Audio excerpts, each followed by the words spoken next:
So thank you for attending our session dedicated to the Marie Curie Doctoral Networks application. So as you know, this call under Horizon 2020 used to be called ITN, Innovative Training Networks. So the aim of this session is to provide you with information on how to write a doctoral network core application. So it will mainly focus on the narrative part, the part B1, where you have the excellence, impact, and implementation sections. This presentation will also aim to highlight the changes and novelty introduced compared to the previous ITN proposal template. So the slides have been designed to be reference slides that you can go back to and consult for guidance when you write the proposal. So there is a lot of information, and I will therefore only cover the key points during the session and will not cover all the slides. But if you have any question, please don't hesitate to contact our team. So just to let you know, the new template is quite similar to the previous template, but there are new elements. So we have provided guidance for this, but we're also still finding more as the proposal has recently been out. So as part of this webinar, we will also have Simon Welsh from the Doctoral College, who will join us to discuss the university requirements for awarding PhDs, and his presentation might be of special interest for those who are considering applying for doctoral networks joint doctorate. So before we start, I just want to mention the webinar house rules. So all attendees are muted automatically. The chat function is disabled. So please submit any questions via the Q&A function, and my colleagues Ben and Chidem will monitor the Q&A and reply to any question you may have. So the recording of the session and the presentation slides will be made available on our website and will be sent to you. So before we start, I just want to give you a bit of information about our team. If you don't know us, we are the EU team as part of the Research and Innovation Service. Ben is heading the team, and on the blue side, you can see the pre-award team from where I am part, and my name is Sofia Verhaag, by the way. So before starting again, another reminder. I'm sure you all know that or are aware of that. So the Brexit deal allows the UK to become an associated country and access the program the same way, including Marie Curie funding, as it did when it was a member state.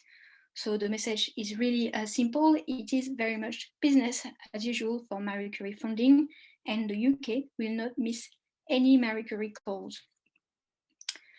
So I know some of you may have already attended the session from last week, like 2 weeks ago, GDEM session, but just in case, I have included a few slides as reminders. So it would be about what doctoral networks are about and the key terminology used as part of this call.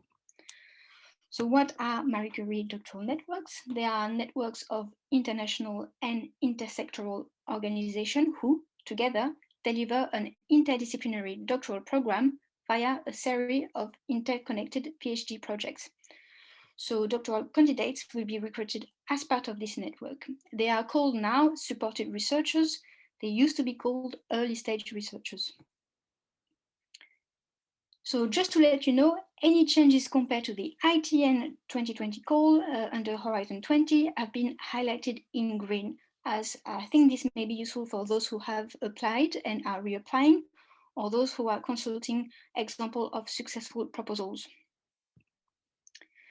So as a quick reminder, what are a doctoral network? What are the objectives? So they aim to train the next generation of researchers in an emerging new or important area of research.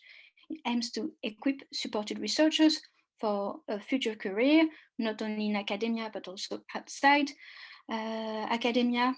It aims to provide enhanced employability through the 3 I's: international, intersectoral, and interdisciplinary experiences. It also aimed to raise excellence in doctoral training.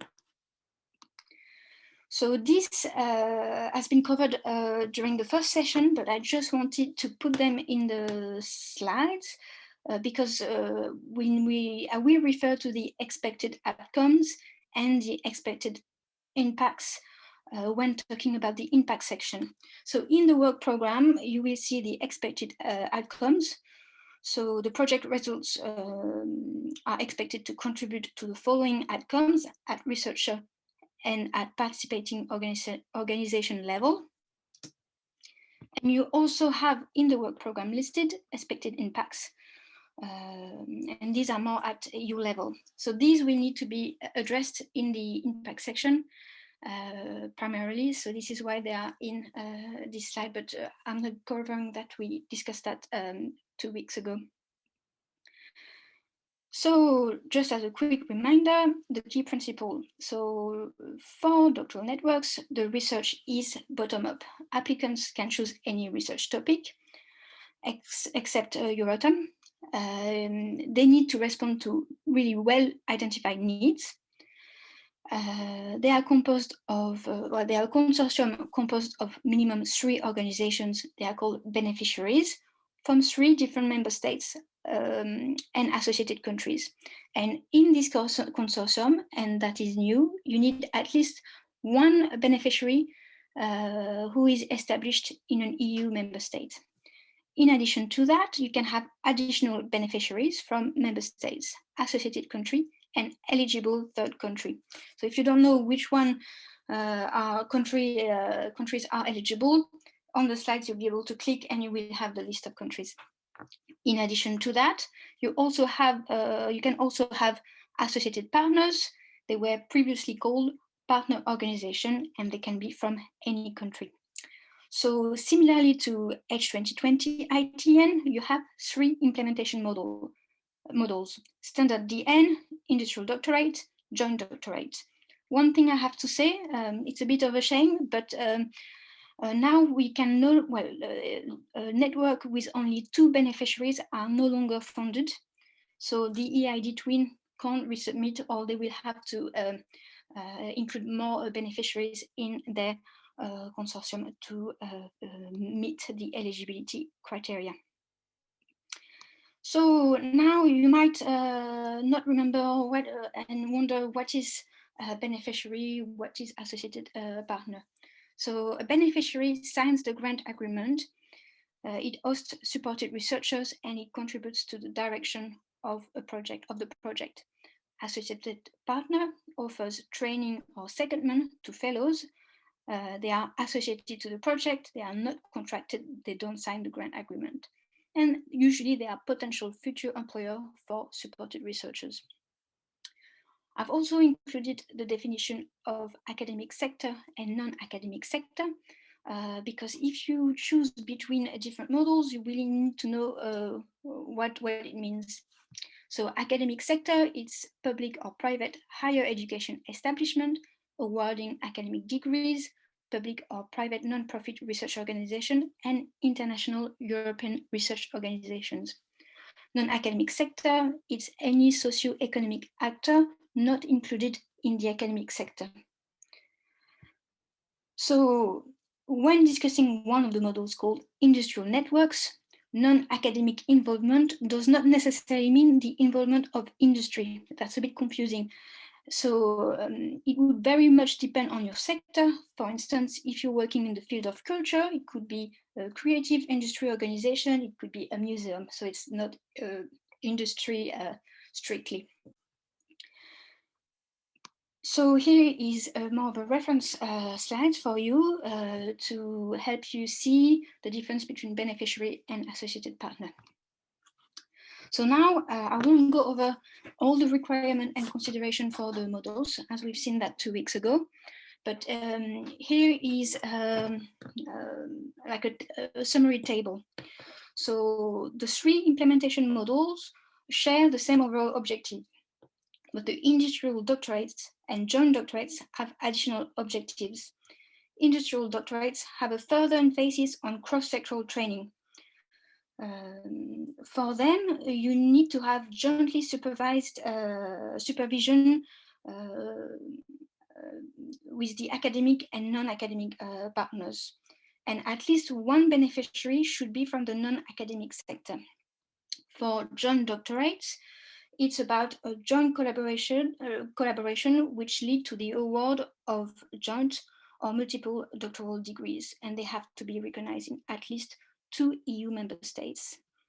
So one thing that I need to stress, and I'm sure Simon Welsh will talk about that, you need now a pre-agreement letter in the submission.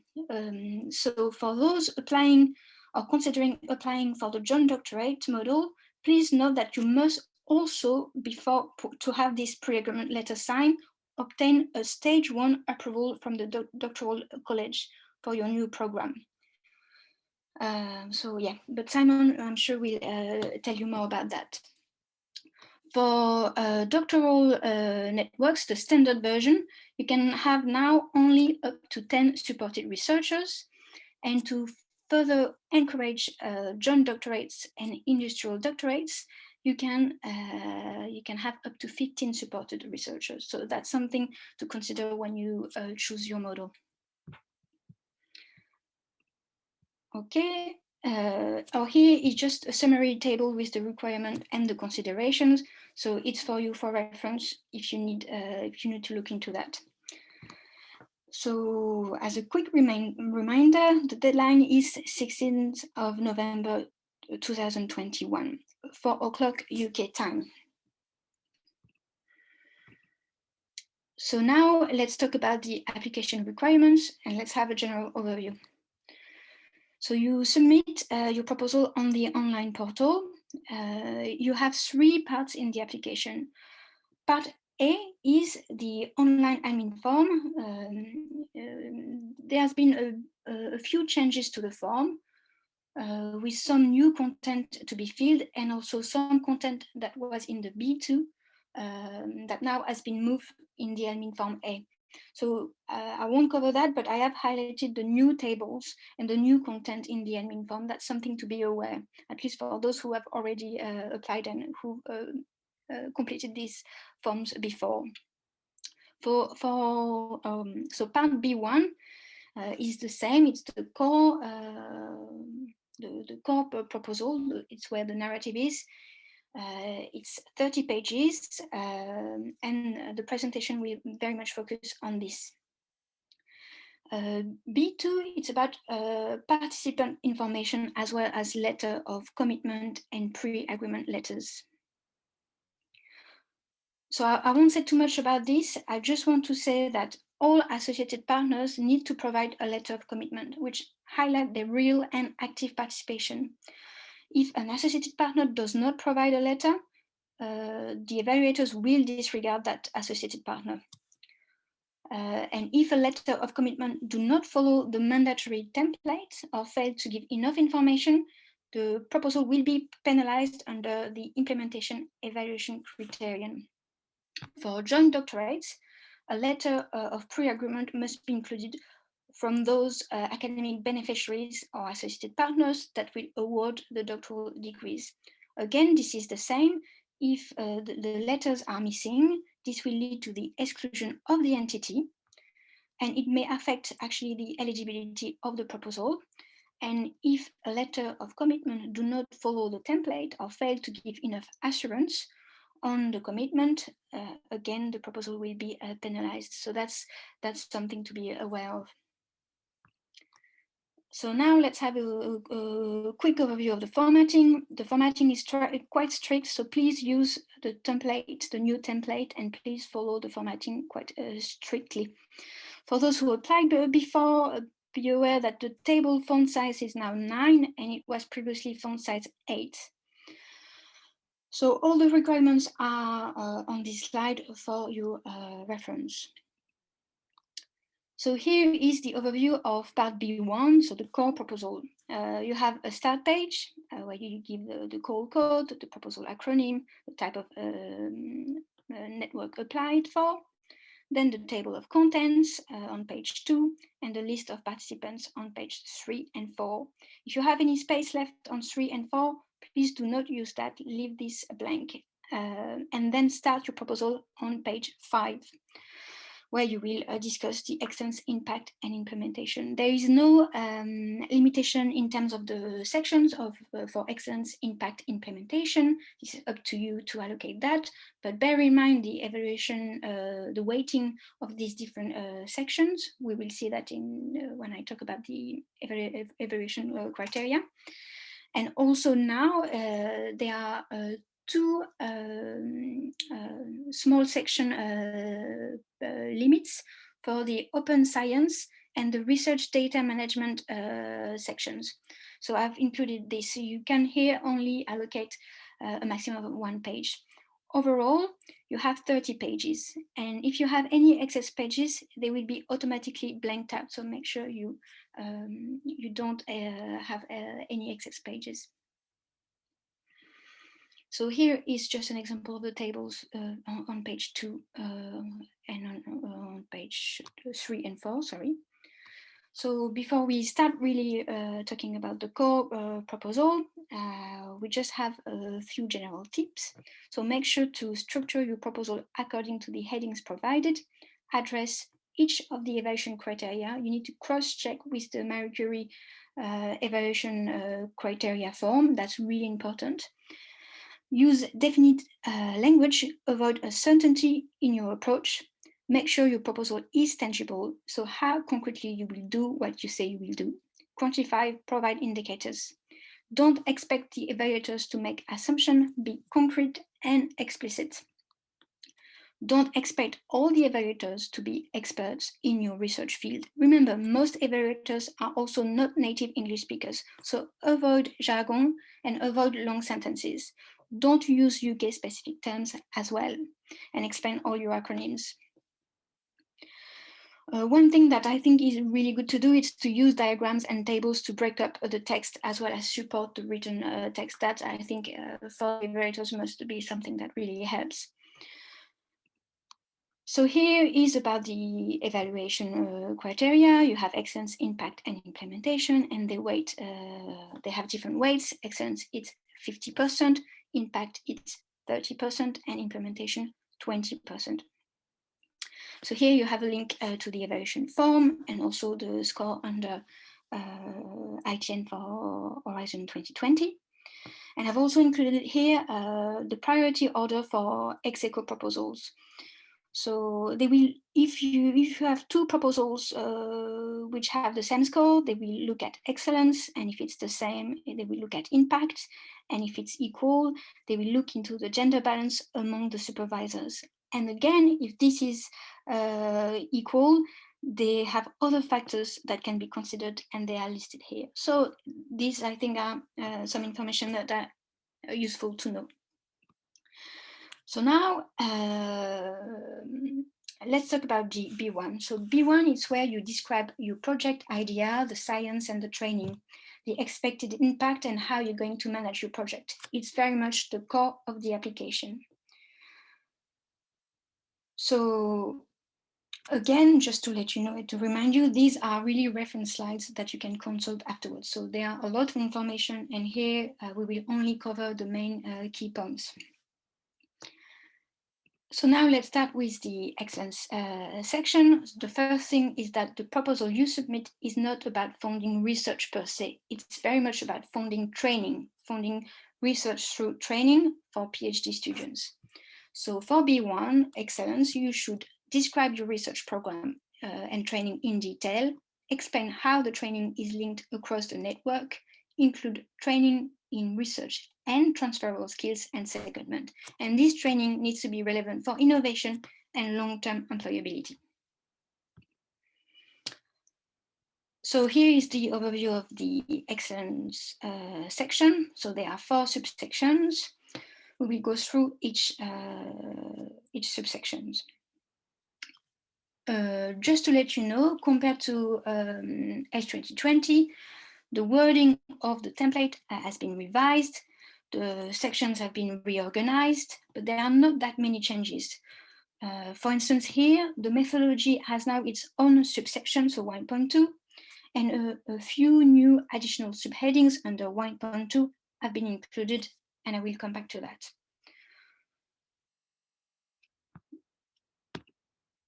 So let's start with section 1.1, which is about describing the overall aim and objectives of your research and training program. Its overall structures, so your work program, work packages, as well as how it is innovative and advances the state of the art. You need here to highlight what makes it original, a novel project, but also pertinent. So I will go now through the different headings. So here for objectives and research program, for the first heading, here we suggest to divide it into two, introduction and then objective and overview of the research program, or at least to allocate the first page to the introduction. The first page is really much the first impression you give to the evaluators. So this is really where you need to enthuse the evaluators. Also, put yourself in their shoes. It's very important that they know what your proposal is all about at the end of the first page. So start with a mission statement, so the evaluators know from the start the purpose of your proposal. So the issue you want to address, your overall aim, and what we aim to achieve. Your solution should be, of course, training the next generation of excellent researchers via delivering an outstanding research program and an excellent training program. So start by explaining your overall research and training program, the what, you're going to try and support research, you're going to offer an outstanding joint training program, you're going to involve world experts, you're going to offer transferable and research skills training relevant for innovation and long-term employability. The fellows will be exposed to academic and non-academic sectors and to different disciplines and countries. And you need to explain why this project, why now. So outline the area of research. So your doctoral program here really needs to respond to well-defined, well-identified needs in your chosen area. So explain why researchers are needed in this field, for instance, any needs in the labor market, and link this to policy, including sector skills policy. It could be EU policy, but it could be also various policies from EU member states and associated countries. Mention benefits to Europe, for instance, in terms of social need and market relevance. And make sure to discuss the importance, relevance, and timeliness of the project. In the introduction, you can briefly also mention how your project advances the state of the art, but there will be a section dedicated to that where you will need to expand on that. And finally, briefly mention why your consortium is best placed to deliver this program. So if you hit all these points in the first page, it really gives a good overview for the evaluator and they will understand what your project is about. So then, for the objectives and the overview of the research program, include a set of well-defined and relevant research objectives and link them to the overall project aim. So the research objectives define the steps toward achieving your overall aim. Research objectives need to be innovative, ambitious, but also achievable, measurable, and very figurable. Include objectives that demonstrate your proposal will adopt a multidisciplinary and intersectoral approach, and link your research objective to advancing the state of the art and to the training of the doctoral researchers. Explain also if the proposal is linked to existing programs, projects, for example, if it builds on an existing PhD program or on an existing or previous collaboration. And make sure to show that it is cross-discipline and cross-sectoral with a mix of credible partners involved. So the proposal also needs to indicate how the doctoral researchers project will be integrated in the whole research program and how each project contributes concretely to the overall project aim and objectives. And even if multidisciplinary in nature, make sure to be very specific and describe the interdisciplinary or multidisciplinary aspects of the researcher's project. The integration and contribution of individual projects to the overall research program needs to be very clear. The evaluators actually will assess this and really often comment on this. It's always good to include a figure or a table to demonstrate the interaction and links between the research objectives, the work packages, and the research project. So I've included some examples to illustrate for you. So there is a nice table here. They are from previous successful proposals. Here are per diagram, which I think is very visual, and I usually quite like seeing these types of diagrams when reading proposals. So as part of this section, you also need to complete table 1.1, which is about the work packages list. So here you need to include a brief description, one paragraph maybe, because details of the implementation is described in section 3.1. So here just provide enough information for the evaluator to see the overall work and how they link with the research objectives. The research program is typically, well, it depends, but it's usually broken down into 3 or 4 work packages that relate to the research objectives. You should also have separate work packages for other aspects such as training, management, and impact. For this section about the pertinence and innovative aspects of the research program, you need to answer the following question: what is novel, original, innovative about what you are proposing? What makes your program unique? And this needs to be done, I think, at 3 levels. So in relation to your research, in relation to your partnership, your network, and in relation to your training program. So in terms of research, you need to demonstrate that you have knowledge of the state of the art. You need to contextualize your research within that state of the art and show concretely how it will advance it, and explain where this will be advanced within the project. So for each supported researchers project, you need to show the innovative aspects. So really for all the researchers projects, for instance. So we've seen evaluators comments sometimes saying, oh, there seems to be only innovative aspect in 5 of the projects. So this is something to stress for all of them. Finally, stress the use of novel research methodology. So you will have a methodology section, but you can already briefly highlight this here.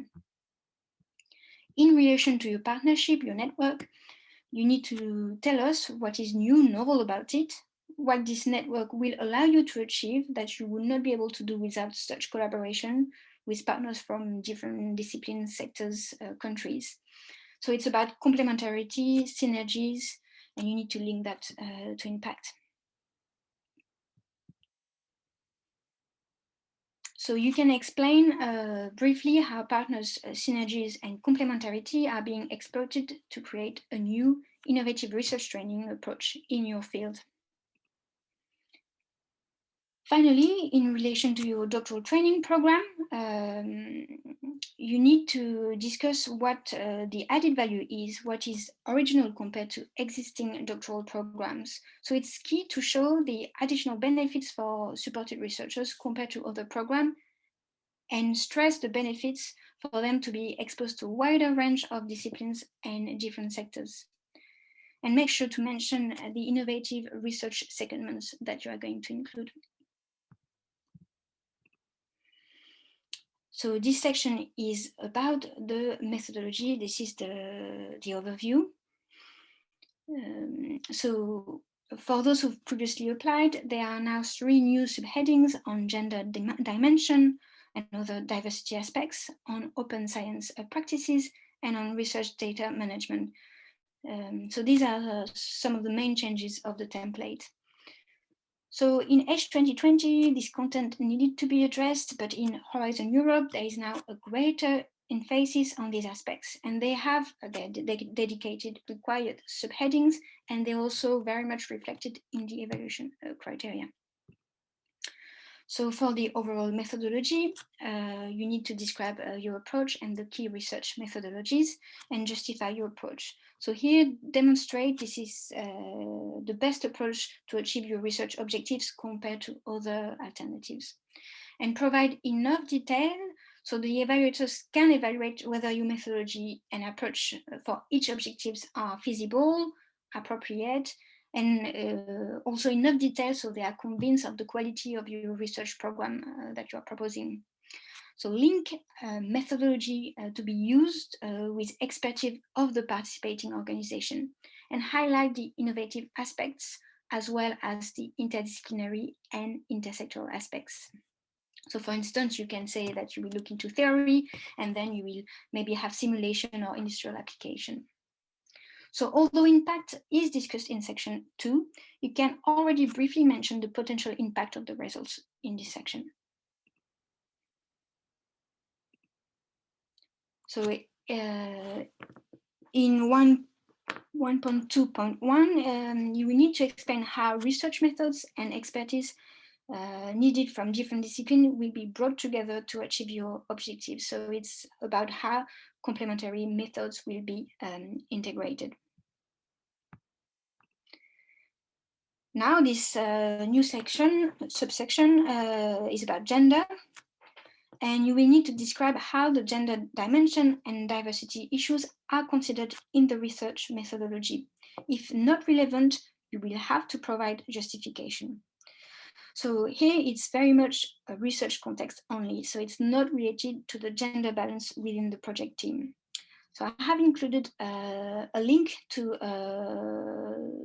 the Horizon program guide, where you have specific guidance for gender in the context of proposal development.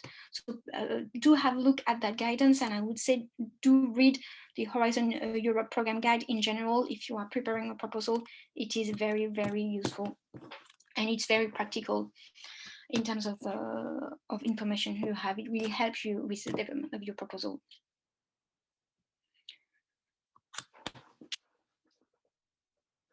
So as mentioned previously, there is a great emphasis on gender dimension in the research content in Horizon Europe. So make sure this is an integral part of your methodology, not just an add-on, as this is now part of the Marie Curie evaluation criterion under excellence. So this section is about open science practices. So I have included here a definition about what is meant by open science and what open science practices includes. So open science is an approach based on open cooperative work and systematic sharing of knowledge and tools as early and widely as possible in the process. It has the potential to increase the quality and efficiency of research and accelerate the advancement of knowledge and innovation by sharing results, making them more reusable and improve their reproducibility. So on the right, there is a list of what these open science practices are, and it includes things such as research output management, a measure to ensure reproducibility of research output. So for more information, again, I would say consult the Horizon Europe program guide, where you will find more guidance to help you with the proposal writing. So for your open science practices, you need to describe them, describe both mandatory, so those per grant agreement, and the recommended practice you will take. So for a full list of mandatory and recommended practices, please again consult the Horizon Europe program guide. Provide concrete information on how you plan to comply with the mandatory open science practices. For instance, for open science to scientific publication, now there is no embargo period.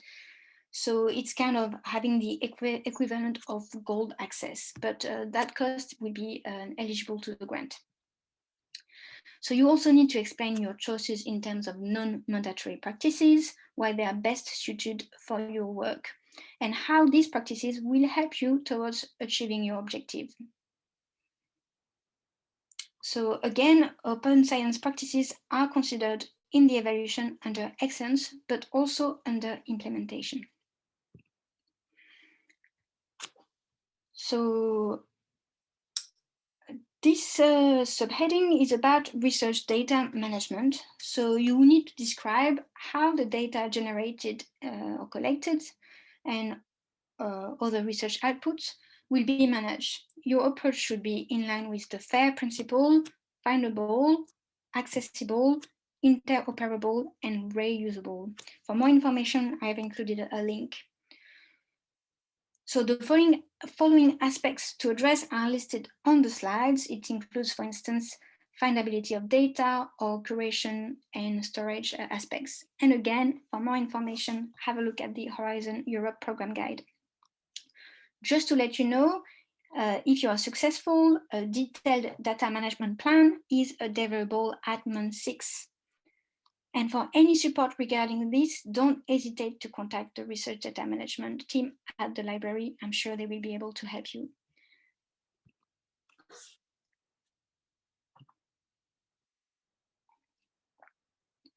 Now, section 1.1 and 1.2 were about the research program and research methodology. Here, section 1.3 is very much about the training program. So what are you going to offer in terms of training? When developing the training program, you need to have the following questions in mind. How your program respond to existing or emerging needs not addressed in currently offered training programs.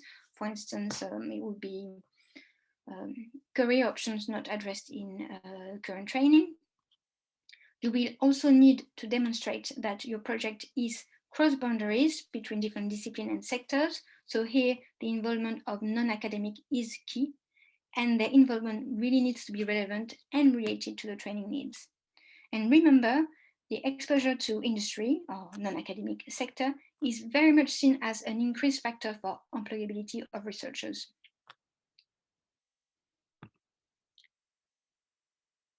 So this section is about providing an overview of the content and structure of your doctoral program. So start with your training objectives and link them to the overall project aim. Describe your training objectives in light of what is currently available and discuss any gaps to be addressed in order to train the next generation of researchers. So here it is about the state of the art in relation to the research training. Make sure you refer to policies and then outline the content and structure of your training. It should be at local level, network level, and this should also include secondments. And when you outline this, you need to demonstrate complementarity of local and network level training and ensure adequate timing of network-wide training. And of course, it should not only be about research-related skills, but also transferable skills.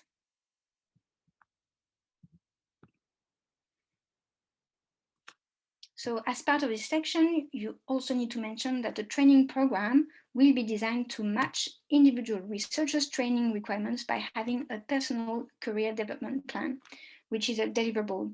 It will be established jointly by the supervisor and each recruited doctoral candidate. So this plan will be a deliverable. It's developed at the start, reviewed when needed, and at least every 6 months. So a plan doesn't need to be included in the application, but in the blue box, we mention what this plan should be about, so how you should describe it in the proposal.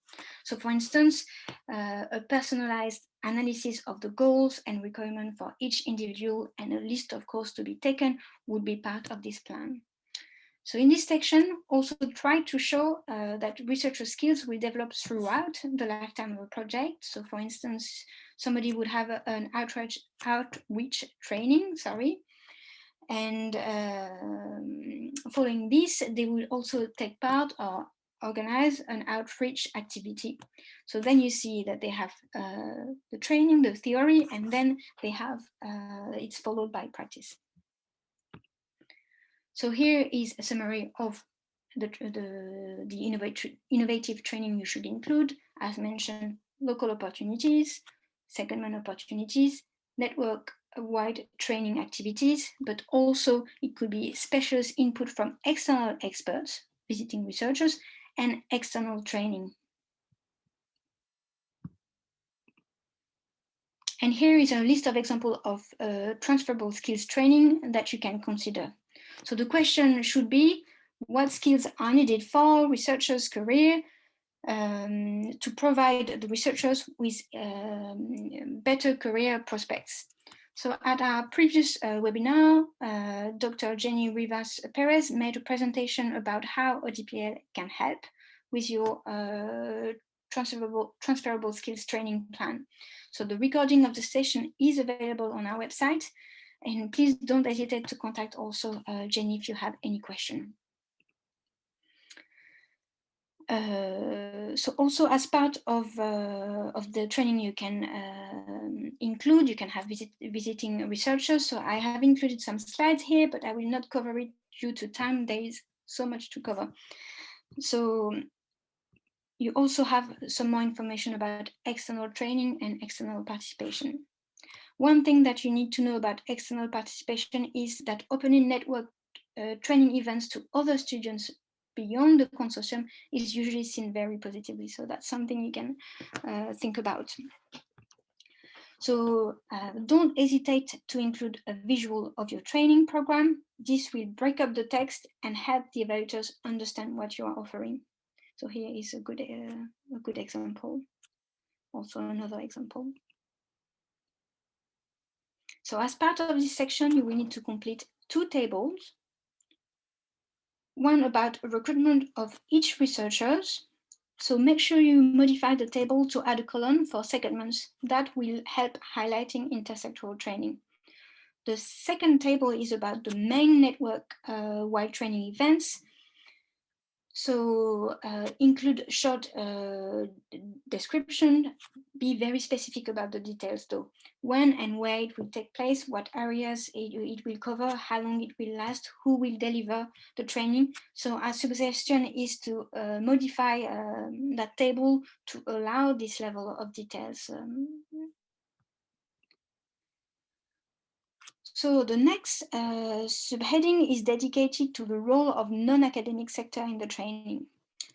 Here you need to explain how the contribution of non-academic sector will impact the training program and how the researchers will benefit. In other words, describe intersectoral exposure for each researcher, so the secondment, the supervision, the training course, and how this will benefit them. You need to show that involvement of non-academic partners in the training is at a good level, allowing a broadening of the researcher's skill portfolio. And non-academic sector, non-academic organization needs to give or actively participate in the training activities. And you need to provide details of their contribution here.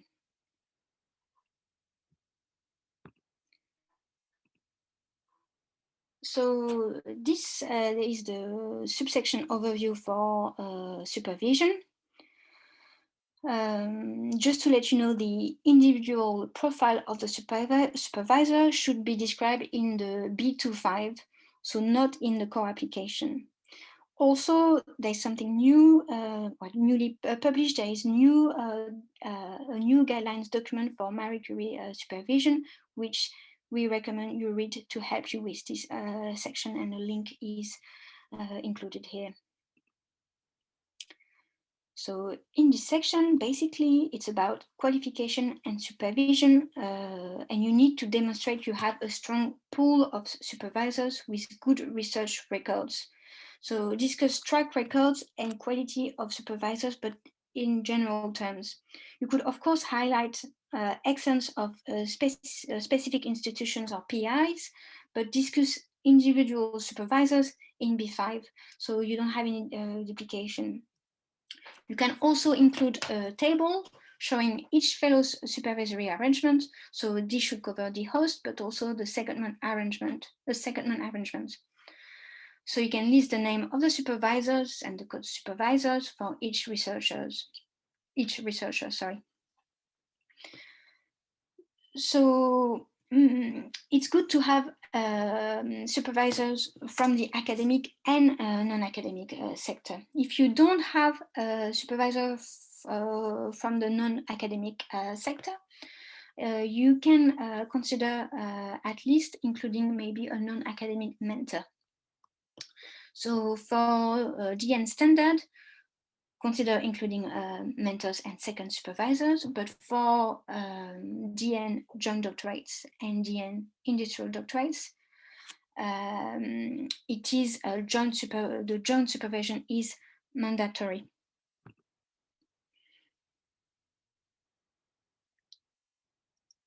So here you will, in this section, you need to talk about a joint supervisory arrangement. So it's mandatory for industrial doctorates and joint doctorates.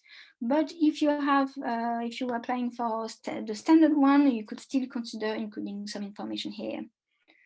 So the aim here is to demonstrate that each supported researchers has a high level of contact with their supervisors through a supervision policy that is consistent across the consortium. And you need to detail the arrangement for the joint supervisions here. So now let's talk about impact, the impact section. And here are some overall recommendations for this section. So refer to the expected outcomes and impacts listed in the Marie Curie work program. They are also listed in these slides as previously mentioned. And make sure you demonstrate that you will contribute to all the outcomes and expected impacts. You also need to make sure that you refer to relevant policies. And finally, don't forget, it's not all about the science with EU funding. This section counts 30% of your score. So you really need to have a good section. And to be fair, Marie Curie is so competitive. All your sections need to be spot on to be able to be funded. So here is the overview of the impact section.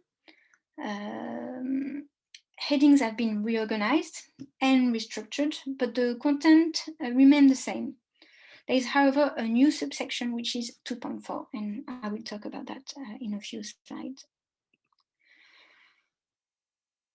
So here is the subsection overview for 2.1, and let's have a look into this now.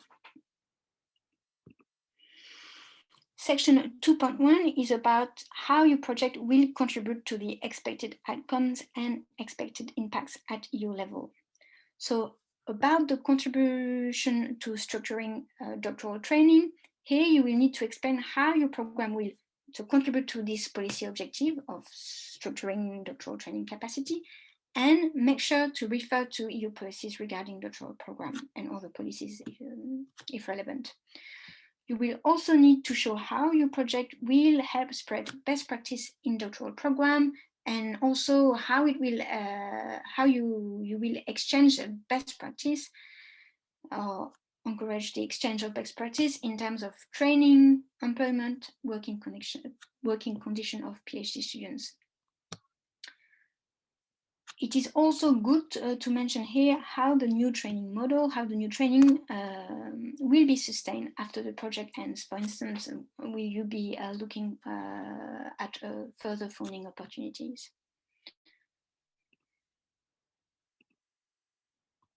For strengthening European innovation capacity, here you need to explain how your program will contribute to Europe's economy and society.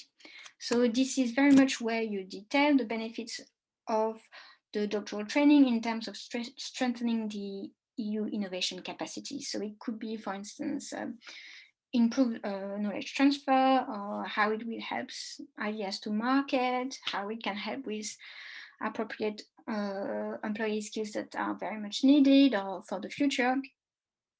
And again, refer to relevant policies, including innovation policies or research roadmaps. So that's something to look into.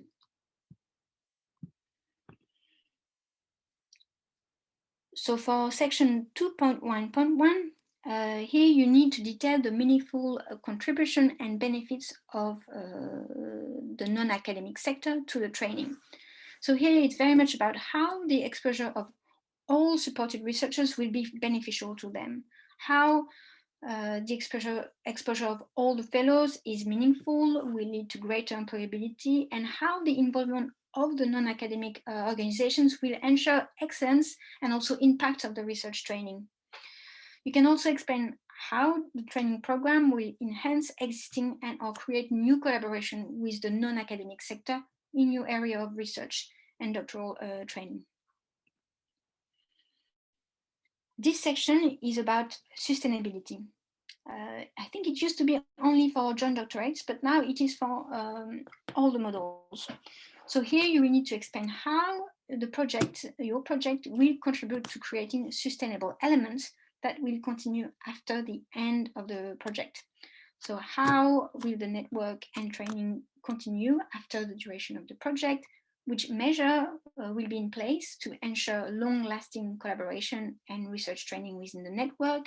And you can include specific example of training elements, for instance, training models that will be developed during the project, but will continue to be available for future use. Following this, you have B2.2, which is about how your program will enhance the career perspectives and employability of your researchers. So here, it is impact at researchers level. What you need to do here in this section is to explain the impact of the research and training on research future career. So how the different elements of the training will make them more employable, and where exactly and why. So basically here you need to present some kind of, I don't know, like an analysis of the elements of the program that will make them employable. But here, one thing that you shouldn't do, and we've seen in the past because it's easily done, is do not explain how the skills will be delivered, but here it's very much about the benefits of gaining the skills for researchers' future career. For instance, how this will widen their career prospects within and outside academia.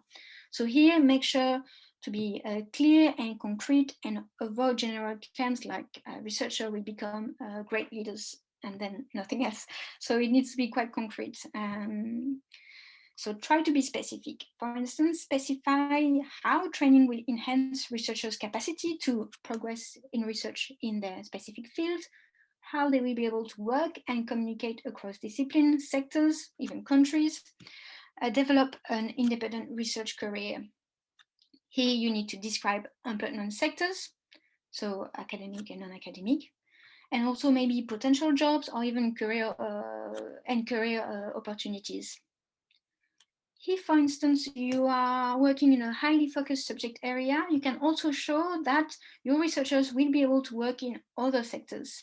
So you can show that they will have some transferability. And finally, highlight that your researcher will have a competitive advantage in the job market because of your novel training model compared to the more conventional PhD program. So I think I'm running a bit out of time and I want to make sure I'm covering the key one. I'm going to skip this one. And now let's talk about subsection overview 2.3, which is about the dissemination and exploitation and communication plan. So research results should be communicated, disseminated, as well as exploited, either commercially and or they should be made accessible. So one thing we always say, it's really important for you to consult with your partner to identify all potential channels of communication, dissemination, and exploitation routes. Before, in the previous template, you had two sections, one for dissemination and exploitation and one for communication activities. Now it's under a same subheading. The new thing here is that you need to include a draft plan for dissemination, exploitation, and communication activities. So before they ask information, now they mention a draft plan. So in this section, basically, you will need to detail your network strategy to ensure effective dissemination, effective exploitation, and effective communication during, but also after the project. You will need to identify your target groups and how you will reach them. And you will need to describe concretely the measure you will take So the activities you will organize and participate in, which one, when, why, and what are you going to say, what are the messages. Just to let you know, the concrete implementation plans for section 2.3 are actually described in the implementation tables in section 3.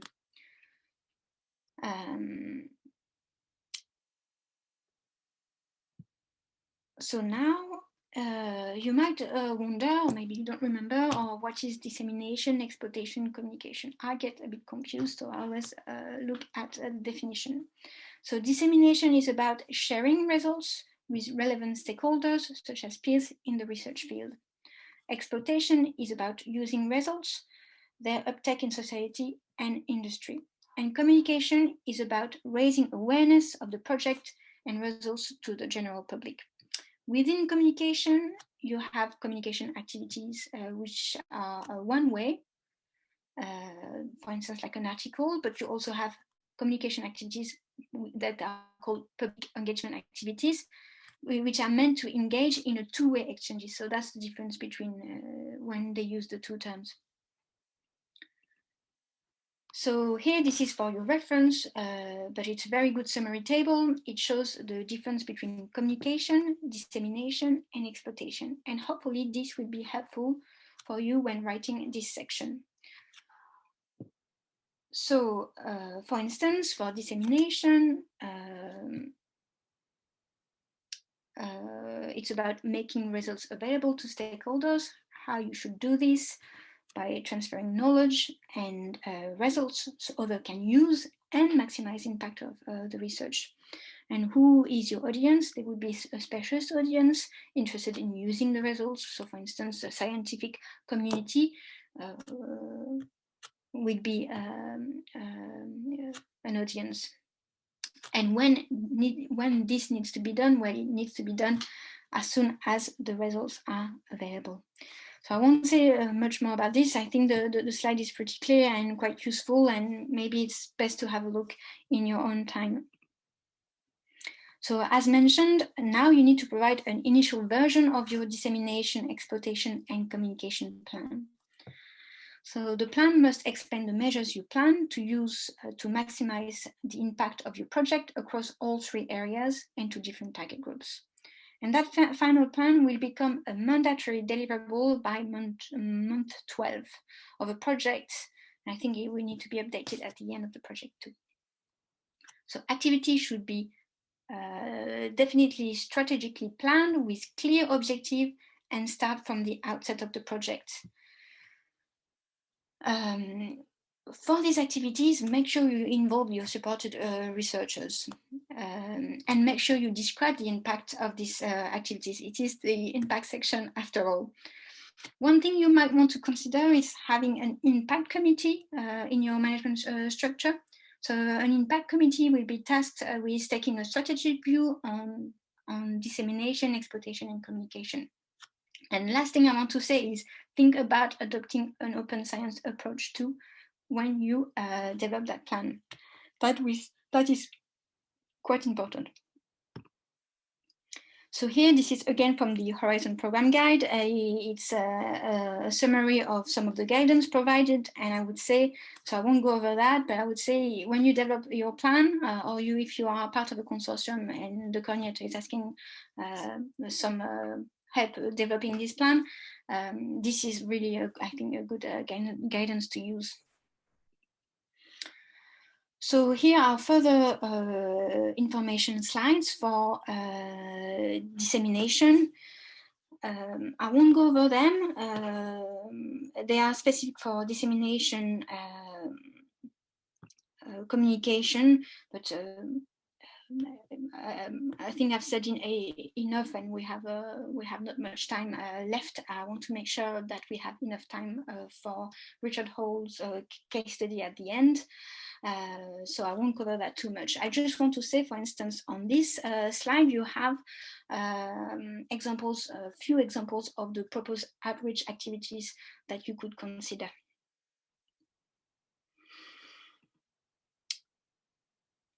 One thing I want to say for communication on that slide is the activities really need to take place across the whole consortium. So if you are, for instance, a coordinator, all the activities for public engagement and communication should definitely not be in the UK. It should be really much across the consortium. And also for outreach activity, it is very much recommended to have each researchers involved in at least one outreach activity per year. So for exploitation, again, I won't spend too much time about that. What I just want to say is exploitation is just not commercial exploitation. So exploitation is about using results. So you could consider further research, or creating and providing a service, but also, for instance, policy advice or incorporation into future training. So incorporating research results or content into future training. So it's really not only about commercial exploitation. And one thing you need to do is really to give a consideration to the possible follow-up of your project. That's something, if it's not there, this is something the evaluators would pick up.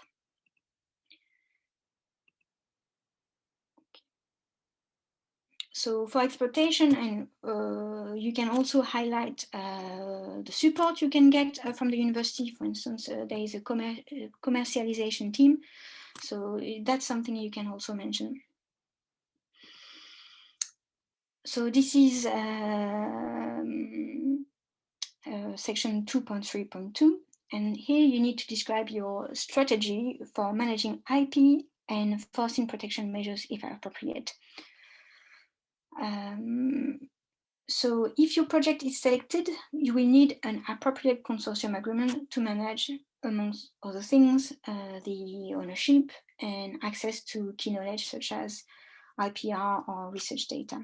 And where relevant, these will allow you collectively and individually to pursue market opportunities arising from the project. So make sure to discuss and agree principle at proposal stage. And you could discuss in the proposal how you've decided to allocate IP in your consortium, for example.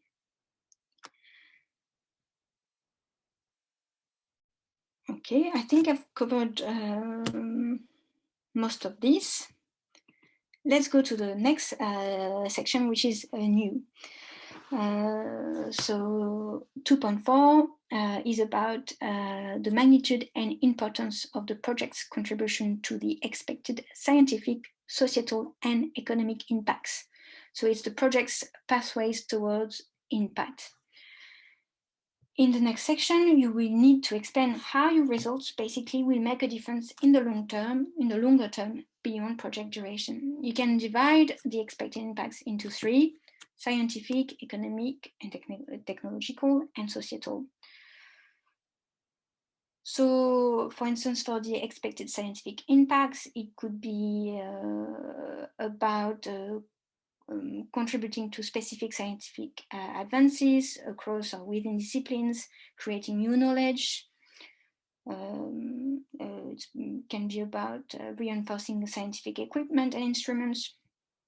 For economic and technological, sorry, it's a bit hard to say, technological impacts, could be about bringing new products or services, business processes to the market.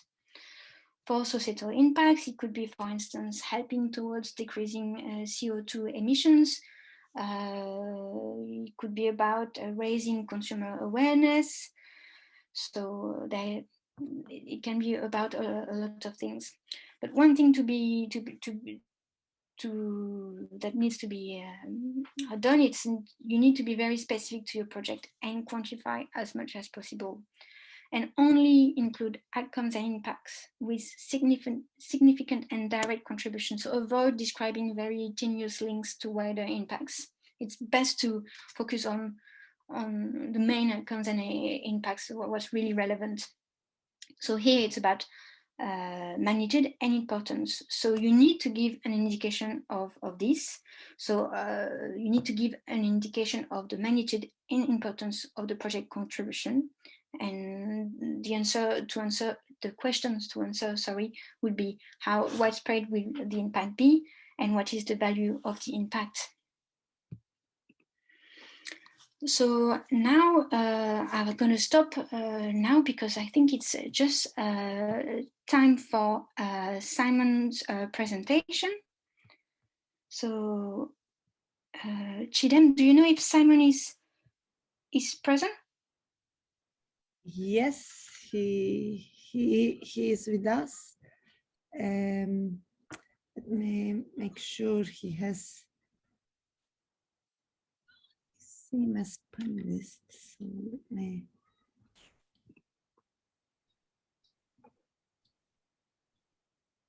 Hi guys. Hi Simon. Hi Simon. Are you able to share your slides? I am, yes. I don't do this. I say that with great confidence. I think I'm able to. I don't do this stuff on Zoom very often. I wasn't sure if you would share or if I would share. If you want, I can try to share them, but you have to give me 2 minutes. No, it's okay. So if I do that and that, does that look convincing? At the moment, I can't see your slides. Okay. I think I'm showing. Bear with me a moment.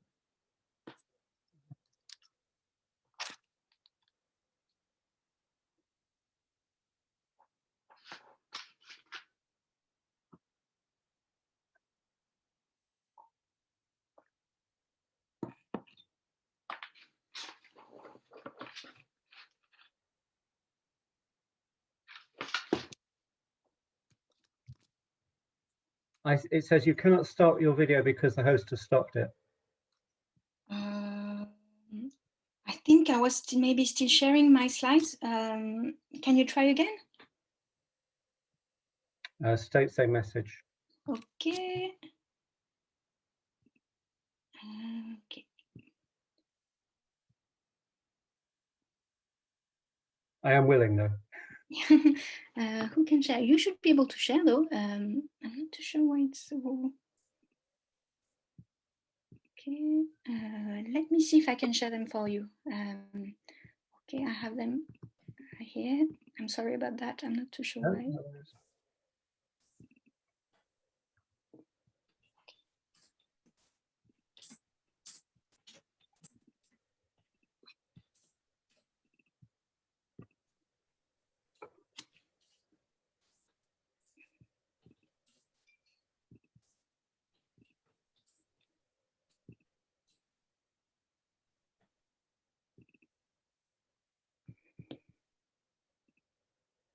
Okay, can you see the slides? Yes. Fantastic. Okay. So how long have I got? You've got 10 minutes plus 5 minutes for questions of 15 minutes. Fantastic. Okay, thank you. So I'm Simon Welsh. I work for Doctoral College Program. So we're, amongst other things, the quality assurance bit of Doctoral College. And I'm just going to rattle very quickly through the approval processes for the 3 models that you know about for Horizon Europe, which are doctoral networks, industrial doctorates, and joint doctorates. I have one takeaway, which is whatever you're planning to do, if you can let us know at an early stage, that would be really helpful. And especially if you're planning to do a joint doctorate, could you please tell us about it now or as soon as possible, because we'll need to be in negotiation with partners and to complete an approval process. Next slide, please. Coin of phrase.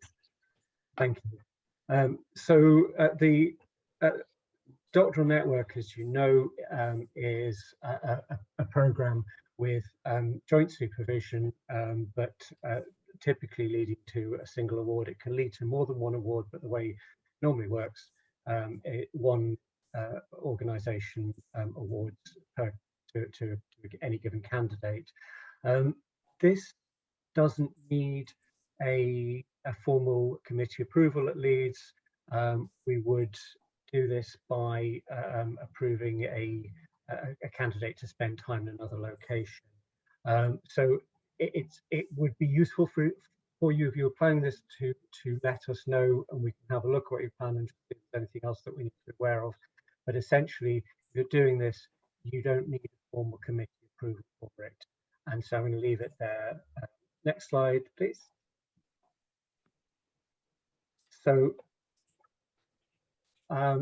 again, as you probably have got already, the number of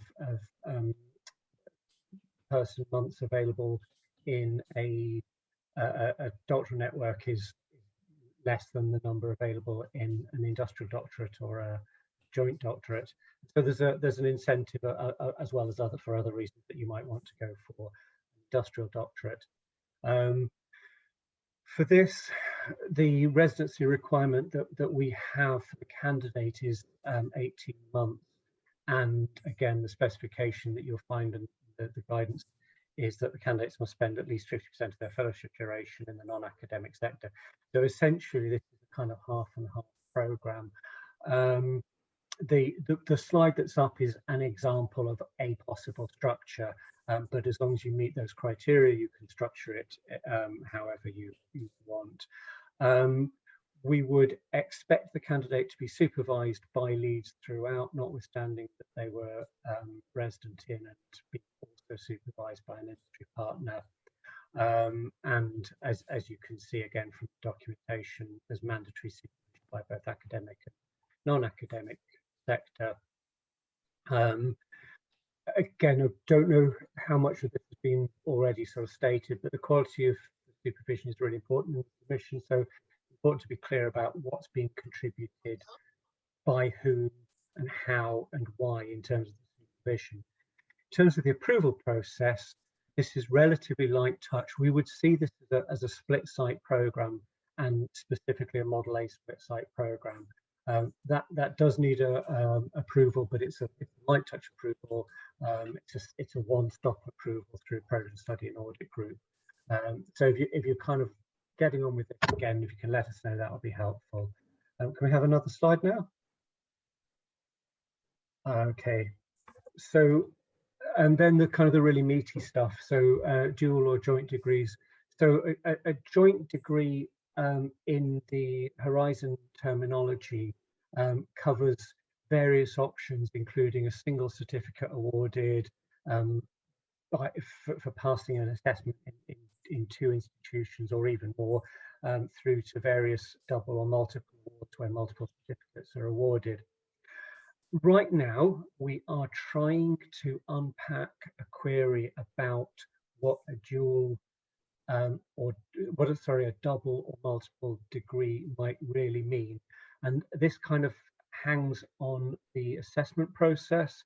So within the criteria, there's a statement that there should be joint governance of the assessment process. Our dual PhD at the moment needs to assess the candidate and partner institution to assess the candidate, typically separately. Then each institution awards its own program. We are currently testing whether that's allowable within the current Horizon Europe regulations. We've asked the question once, not quite convinced about the answers, so we're asking the question again. So if you're doing that, again, contact us, and we hope to have that ironed out pretty soon. But basically, within both these structures, there is joint supervision and an assessment process, which for a joint PhD is definitely one assessment process set against one set of learning outcomes. With a dual PhD, as I say, typically it's joint supervision and 2 separate assessments and 2 separate awards. But that's something we're just trying to kind of iron out with Horizon MSCA. Could we have the next slide, please? So, in order to take a dual a joint doctoral network joint degree through, notwithstanding what the structure is, whether it's joint or double award, that has a 2-stage approval process. But it needs to go through what we call stage 1, which is essentially to say, is the partner credible, is the basic structure sound? Is it financially viable? And that stage 1 approval goes through your graduate school committee and through programs of study and audit group, and it's endorsed by graduate board. In order to put in your bid for a joint doctorate, you need a letter of approval confirmation from the institution that says that we are on board with it. And in order to get that, you need stage 1 approval. Our deadline for the last programs of study, programs and quality group meeting is in October to meet this deadline. So if you're looking at doing one of these, again, please talk to us as soon as possible. The things that we will want to ask, and International Office will be working with us on this, is does the institution have the authority to award a joint PhD? Fairly straightforward. We really need to negotiate the joint structure of the PhD. I was involved with one in a round, 2 rounds ago. It had been awarded. Everybody thought they knew what the structure was going to be, but when we sat down and said how are we going to do the assessment and the award, there were 4 partners with at least 4 different views as to how this was going to work out. So we really want that sorted out before it goes in. And then obviously it's interdisciplinary, joint supervision, joint selection and so on. Generally will go to the higher requirement for milestones. So often candidates find themselves sort of having to go through milestones from both institutions. Shall I have the last slide?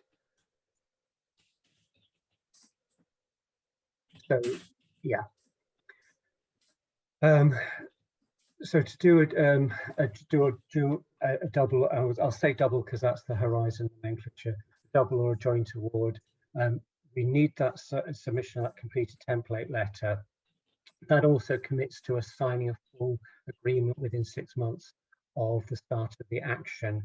And that's, I think, typically, other people might correct me, but I think that's typically the point at which you're recruiting candidates. It's not the start of the actual candidature. Really must liaise with the partner. And at this stage, we need to know who key administrative contacts are. So if your academic contacts reassure you that everything will be fine, they can do a certain thing, we would quite like to check that with the relevant officers. Stage 1 approval, faculty graduate school quality, and then you can get the letter and you can put the submission in. And we're expecting the letter to be signed by the Dean of the Doctoral College, Luke Windsor. So my take home, if you're going to do a joint or a double award, please talk to us as soon as possible. We're going to put some real work into that. But in terms of the rewards, the financial rewards and the level of connectivity and so on, they're a great thing to do. They're not easy. If you're going to do an industrial award, again, please tell us. If you're going to do a straightforward doctoral program, then again, doctoral network, do tell us, but it's not so critical because you don't need that. And that's it. Thank you. Thank you very much, Simon. So I'm looking to see if we have any questions for you. I don't think I see any questions. I could see there was a question about who to contact about joint doctorates, but Chidem has replied. So if you have any questions for Simon, we can answer. You can put them now, and otherwise, don't hesitate to contact him. Thank you very much for this. It's actually very useful information for those applying for or wishing to apply for joint doctorates and industrial doctorates. Okay, I will stop sharing. Okay, thank you very much. And did I mention if you're planning to do this, let us know as soon as possible. Thank you. Thank you. I think that's a great advice. Yeah, definitely. And we also tell potential applicants when they're interested that they need to contact you as soon as possible to get your advice and help.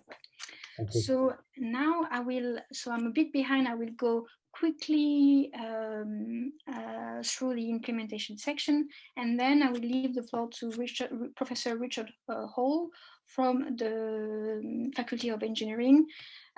So Richard is the coordinator of BioTrip, is also a PI on NewSpin, another ITN as part of H2020. He was involved in previous EU framework programs and has experience as an evaluator. So I want to make sure we have time to hear from him his advice, and he will be able to share his experience with us. So that I think will be really, really useful if you are applying this year, especially if you are kind of new to the doctoral networks. So let me see if I can share again.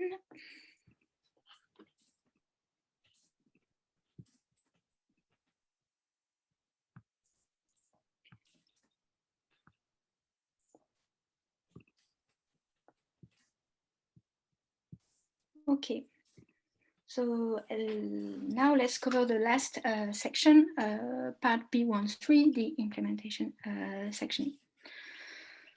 So here is the overview of the section. The aim of this section is to show that you have a high quality and effective plan for the management and implementation of your proposed research and training program.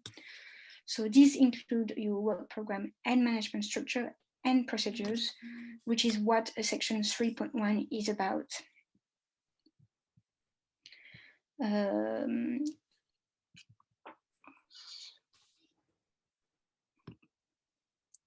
Sorry.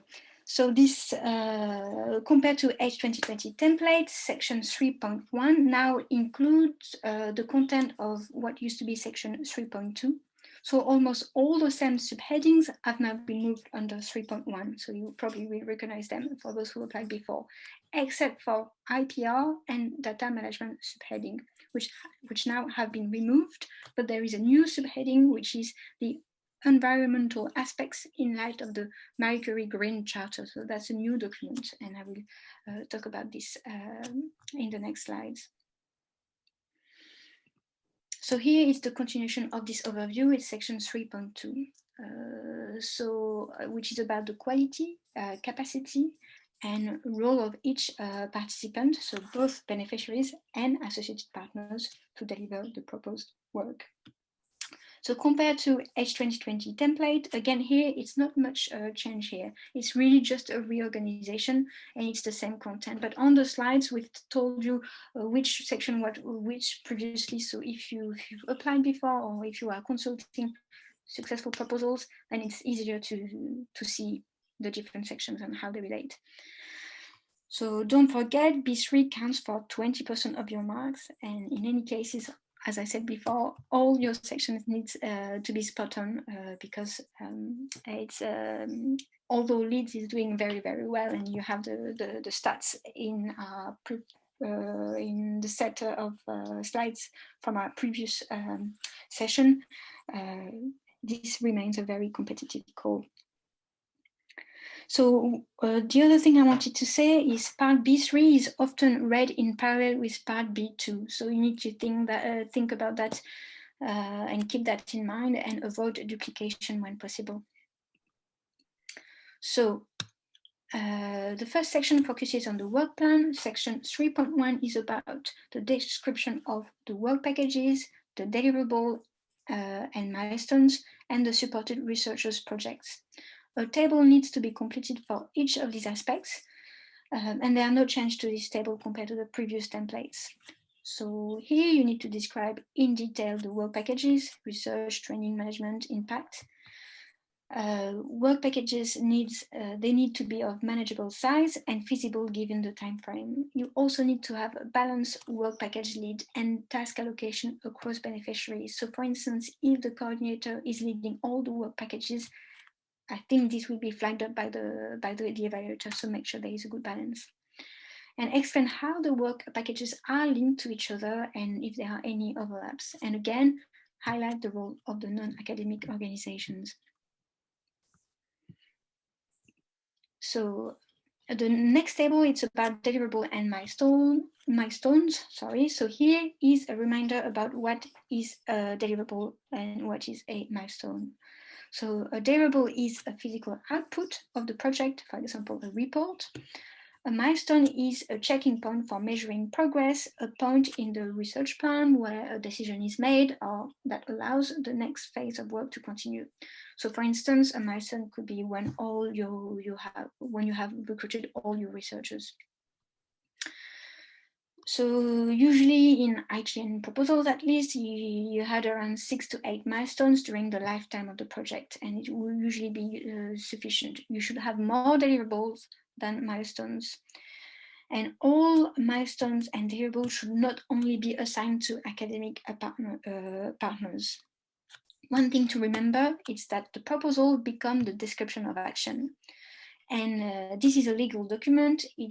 What's in it will become contractual obligation. So you will have contractual obligation to deliver these milestones and deliverables. So be ambitious, but don't overpromise because you don't want to be overloaded with administration work. Okay. The next one is the deliverable list. So this is for your information. There is a bit of guidance on that slide. And here we have a list of the mandatory deliverables to be added at grant agreement stage. So that's for information. And I think that's useful to know so you can plan and put that in your proposal. So for instance, you have the career development plan at month 12, the data management plan at month 6, the final consortium agreement within the first 2 months of the project. So, and this list of mandatory deliverables will be also available in the work program. So for milestones, here again, it's you have some guidance on the slides. And I have also included the mandatory milestones that will be added at grant agreement stage. So for instance, the recruitment process completed at month 12.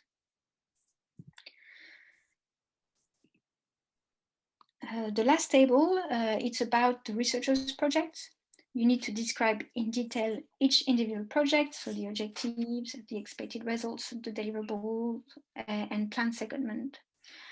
The evaluators really need to understand what you will do exactly. This is why it needs to be precisely described. Provide details about secondment, and the secondments need to be in line with the set of objectives, your set of objectives and expected results. And it also needs to be well integrated within the relevant work packages. Lastly, make sure to explain the links between individual research projects, secondment, and work packages. Okay. So the aim of these subheadings is to show coherent management. So it's about the quality of your management structure and procedures. Due to time, I will not go through each subheadings, but we'll just highlight a few key points. Specific guidance under each of these subheadings will be in our EU team annotated template, which is being updated at the moment. So you will be able to have even further guidance. So here we've included the key points to discuss when describing the organization and management structure. So the aim really is to show coherent management structure and organization as mentioned. So make sure to mention that the project will be managed through gender balance committees, detailed allocation of responsibilities, roles on committees composition. Describe the role of the supervisory board. So the supervisory board is the central committee and they coordinate the network-wide training activities. Explain the decision-making process, ensure the type, frequency, and management of meetings are appropriate, highlight previous management experience, but also make sure to involve researchers in this organization, in this management. So for instance, in the committees and the supervisory board. And finally, make sure to include external advisory board.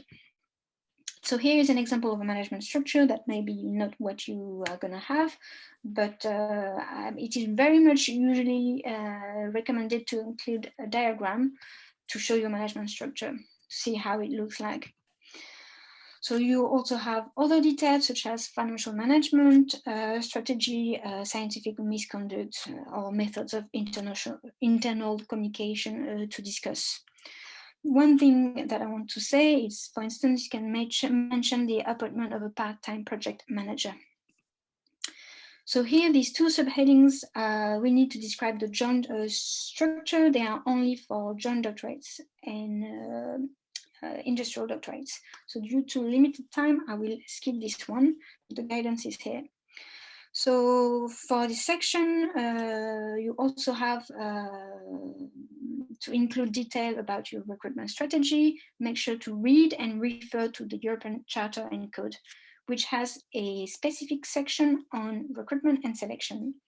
For instance, you will need to describe the application process, the applicant requirements, the composition of selection committees, or the decision-making for selection process.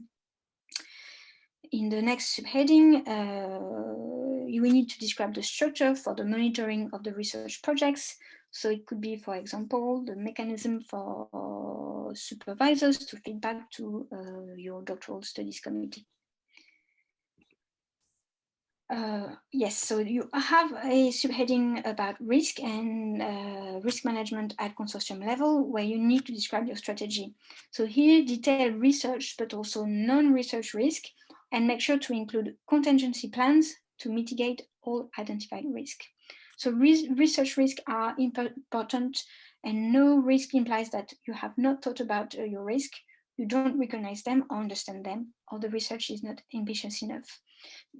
Actually, risk is often wherever just comments. It's really something that they pick on. So think about that. That would be my advice. So we've included here some example of some risks, just to give you some examples. Gender aspects. So here it's not within the research content. It's about demonstrating, ensuring gender balance consideration in terms of the recruitment of the researchers and the decision making. Finally, for the last section, that's the new bit. It's about the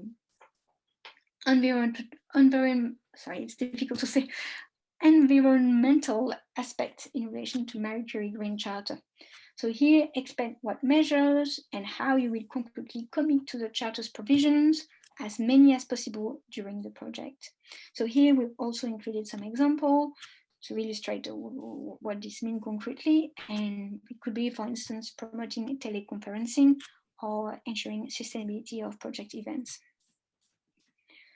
So now let's talk about 3.2. Here is the overview. Again, there is not much changes here. It's really a restructuration. So for this section, appropriateness of the infrastructures of the participating organizations, you need to describe how the consortium has the necessary infrastructure and capacity to implement all aspects of the program. So be specific. It's not about general infrastructure. It needs to be related to the needs of your project. And you need to mention that about all the partners. One thing also to say that infrastructure itself should be the descriptive part should be outlined in B2 section 5. And finally, just to let you know, you can mention that at Leeds we have a Marie Curie Fellows Forum. Its aim is to support all fellows at Leeds, and it includes an online forum on Teams, on Microsoft Teams, where they can network. We have also dedicated events, including social events when it's possible. And also a buddy scheme. So that's something you can talk about in terms of the support at Leeds. And we will put some boiler text available in our annotated template. You can also mention that at Leeds we will have the person hasn't been recruited, but it's in the process, a European Partnership Development Manager.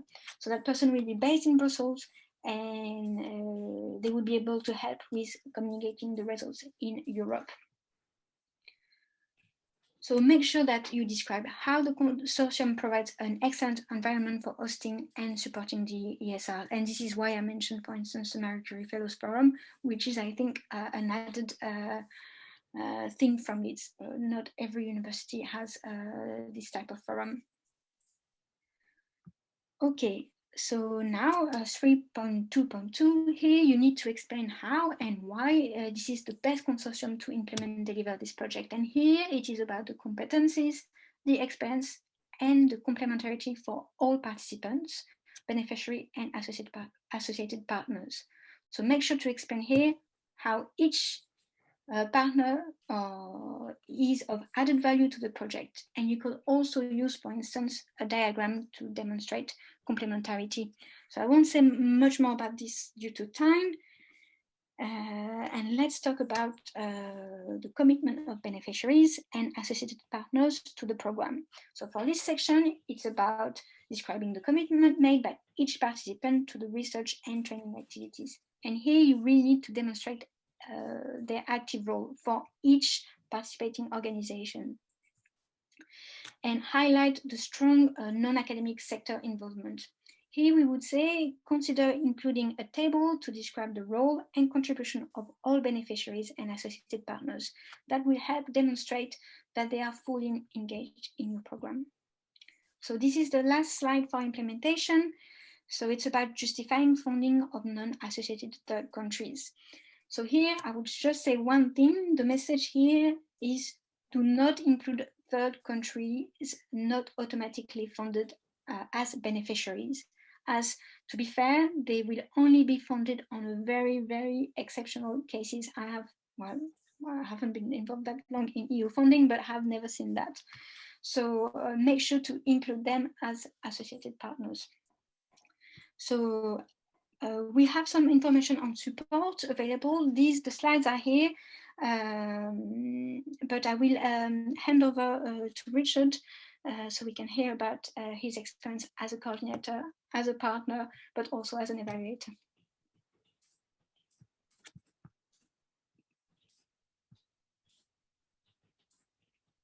Can you hear me? Hi, Richard. Yes, I can. Hi, how are you doing? I'm not too bad, and you? Yeah, good, not too bad. Let me see if I can share my screen.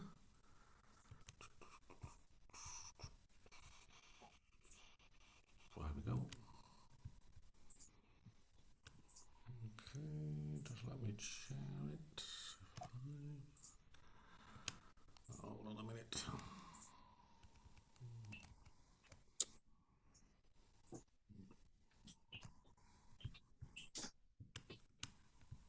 Can you see my screen? Yeah, I can see your screen. Okay, thank you. Just let me see if I can share this. There we go.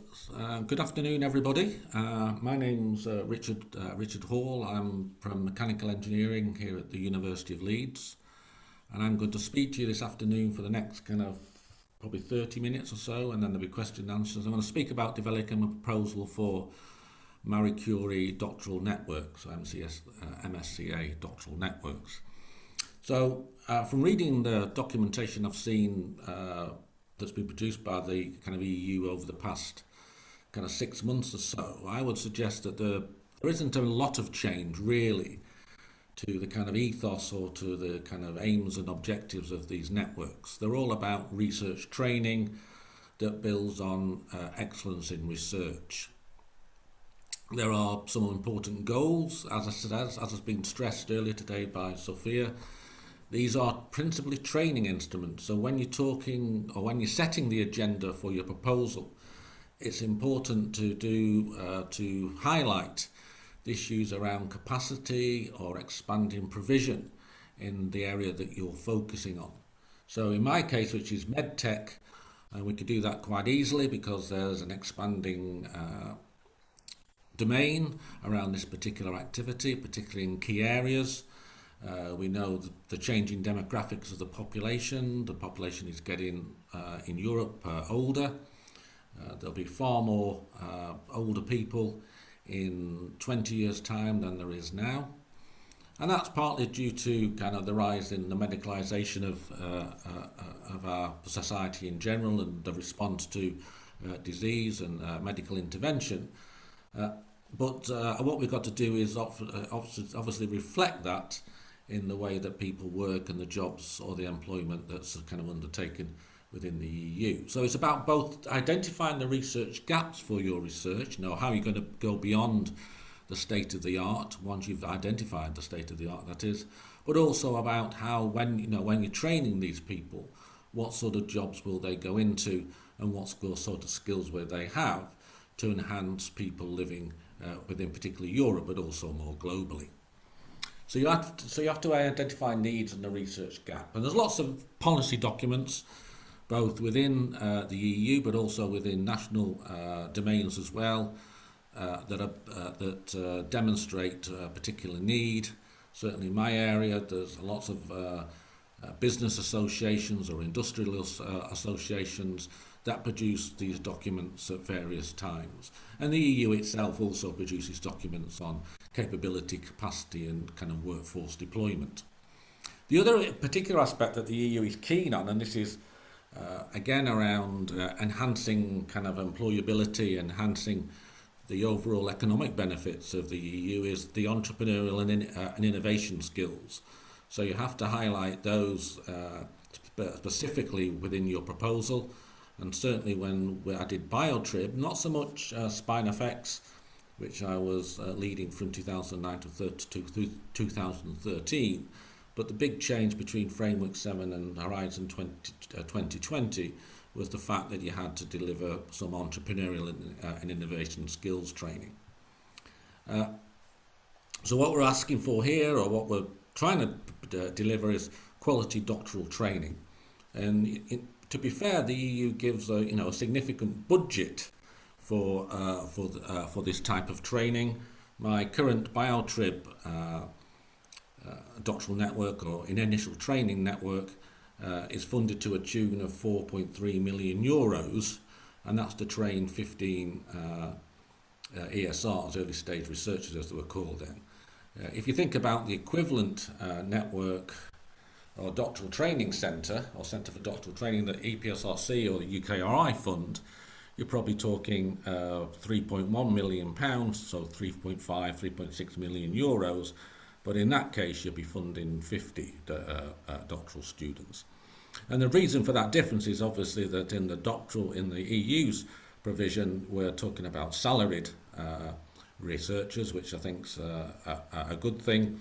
But also we're talking about the research and training expenses that each of the supported researchers have is far in excess of that's provided for by UKRI. It's also about consortium building and about delivering research through enhanced or new consortium. You'll find that if you read my various websites linked to these grants, that there are a core team, as it were, that have continued from SpineFX, which was started in 2009. So we worked with Stephen Ferguson from ETH in Zurich. We've worked continually also with one of my ex-PhD students, Professor Cecilia Pearson from kind of Uppsala. And to that we've added other members to the consortium as and when required. There is obviously another big change is the open science agenda, and I'll also talk about kind of Sundays. And there's various other aspects that really I don't have time to discuss. One of them is about gender and diversity, which is very important to the Commission. And some of my discussions with the kind of project officer who oversees BioTrib is that they're very keen that our public engagement reflects those particular issues, and that's what we've tried to do, particularly around our website and some of the discussions I'm having with my colleagues to try and improve our dissemination, I suppose, our support for people from different or diverse backgrounds. So why I've been asked to speak, I'm, I suppose, fortunate in a way to work with some of Europe's leading researchers, both here in the UK, but also particularly in Switzerland, Sweden and Germany. I think the other fantastic thing about Leeds is that we're supported by an excellent EU office, both in terms of preparing proposals and providing events like this, but also once you get a grant, they provide significant added value to your activity. A particular example is Kerry Dunning, who kind of does the financial aspects and helps with all those when you're trying to manage your budget and trying to post your budgets at various times throughout your grant award. And she particularly has been instrumental in making sure that things run smoothly. And within our within the engineering faculty, or the EPS as it's called now, the Engineering Physical Sciences, we've had Karen Stevenson, who's done an equally good job. I've also been a reviewer for EU grant funding on a number of occasions, and I'm particularly positive about the EU fund, the reviewing of EU money, as it were. You tend to have a number of specified people who look at the grants. They then have to provide comment, and a rapporteur, as it were, then has to condense those comments into a proportion of text, which is then agreed with all the participants, and then that is reflected, that text is then sent to and reflected in the reviewer's comments. What that stops is people writing snide or silly comments that we often see on UKRI proposals where there's no such quality assurance.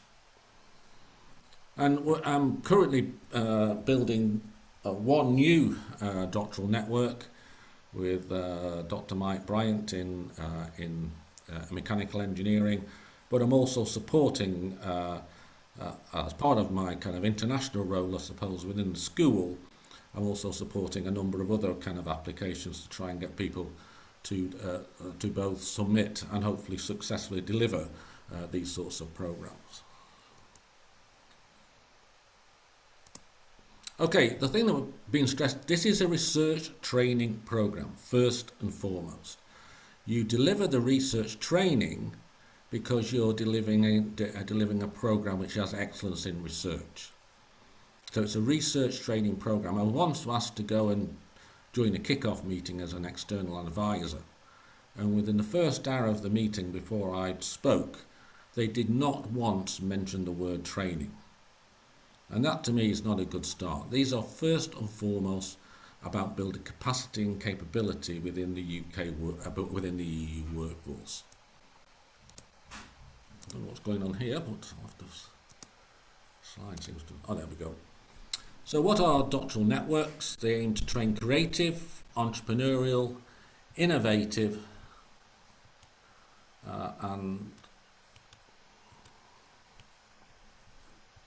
and resilient doctoral candidates able to face current and future challenges and to convert knowledge and ideas into products, services for economic and social benefits. And underpinning that, there is a number of expected impacts. So human capital, attractiveness of research careers, enhancing talent and knowledge circulation, so on and so forth. So all those kind of sweet words that one would expect to see in this sort of activity.